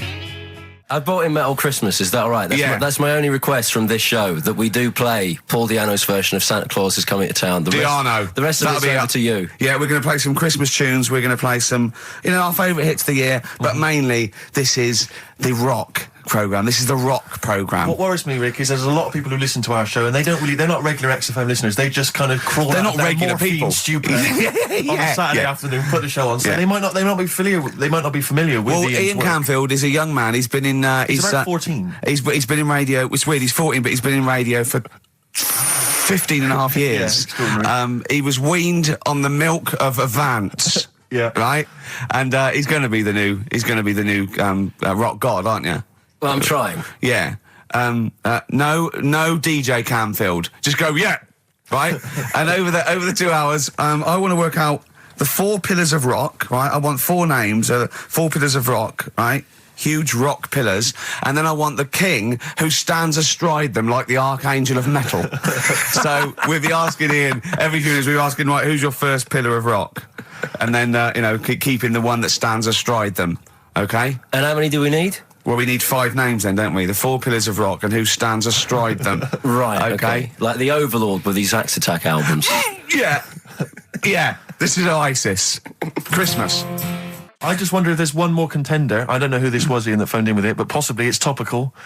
Deathly Hem. Yeah. Deathly Hem. It's brilliant. Oh, it's Deathly Hem. Please welcome to the stage, Deathly Hem. It's Deathly Hem. Who's that? We've got to give it to I don't know who that was. Oh, well, if you came up with Deathly Hem, email again. Deathly Hem. It's the greatest name for the greatest rock band of all time. Will you please welcome to the stage, Deathly Hem? It's Golden Tonsils. Isn't it?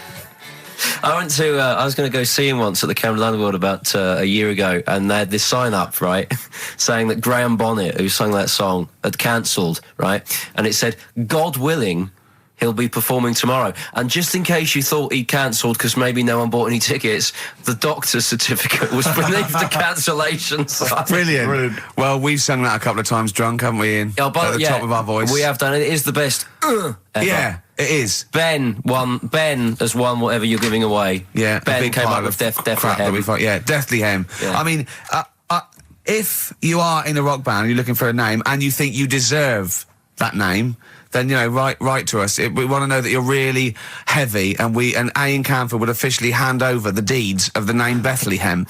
Deathly Hem. Deathly Hem, yeah. Deathly Hem. They only play at Christmas. You only play like big venues at Christmas, and it's all things about like fighting, like good versus evil, and God versus the devil. And you got to write songs like that. Yeah. Deathly Hem on XFM 104.9. Perhaps that the debut should certainly be a concept album based on the Nativity play. Yeah, Nativity. Yeah, that'd be just good. the whole kind of Old Testament in kind of rock form. Yeah, with it'd be extraordinary. It's the battle for humanity. Yeah, it's called Humanity Manatee, and it's a fight in the ocean of hell. Yes, sure. Yeah, sure. Yeah, I'd like to see a serpent. Maybe pictured There'd somewhere. There'd be a serpent, isn't it? Track 4. Track 4. Yeah. I think we should give massive props and suitable regards to Ian Canfield. He's come in, he's pressed the buttons. He stood in for an idiot brilliantly. He has stood in for the retarded. It's a shame that you've not displayed some of the usual incompetence that we've come to love and expect from Karl. It's a shame. Okay, you are the greatest DJ in the world, though. The way you sort of like drop press these buttons. But you know. Every time I've pressed a button off air, Ricky's been going, "Oh, what great DJ!" It's great because he ends it. It's just brilliant. I mean, we're lucky if we can talk with the mic on. That's the title, not talk over a record. We did some great links during the ads. Yeah, and of course, Jonathan Ross masturbating live. On air. Just looking back at some of the highlights of this You don't get that on Capital Gold, do you? Like Tony Blackburn getting a call from Fluff Freeman going, "All right, mate, I'm knocking one out." Yeah. Well, have a lovely Christmas. Have a bloody great Christmas. Have a bloody great Christmas. It's the best of next week. Yep. The best of the last few weeks with some tat, Carl's put together. We're back in January. We're playing some of our favourite songs of the year. I'm looking forward to seeing Pilker's tan and pictures from his holiday. Covered in ash from the beach. Yeah. And we're back on the 3rd I believe. But Ian, do you want to introduce one? This is Ian's choice for the day. Yeah. We'll see you next week in spirit, and then we're back on the 3rd with Pilkers. Over to you, Kampf. Yeah, enough of Jonah Louis. This is Paul Di'Anno, ex of Iron Maiden, doing Santa Claus is Coming to Town. Snow Patrol and Run on XFM 104.9. Yeah, not bad at all, not bad at all. So everyone had a good Christmas though, yeah? Really? Carl, even though it was like a little bit Lanzagrotte, it was a nice Christmas. Yeah. What was the book you read, by the way? Someone just emailed in and wanted to know. What was the book you read? It was The Governor. The Governor? Yeah. Right, okay. Did you buy Suzanne a gift in the end? Which you surprised her with on Christmas Day? Yeah, after that show that we did before Christmas. Yeah. I was walking home thinking, might as well treat her then. Yeah. Went and got her a necklace. Nice. Actually, she said she wanted a necklace, but I didn't know which one, but went and got one. Yeah. And she was happy with that. Yeah. That shut her up. yeah.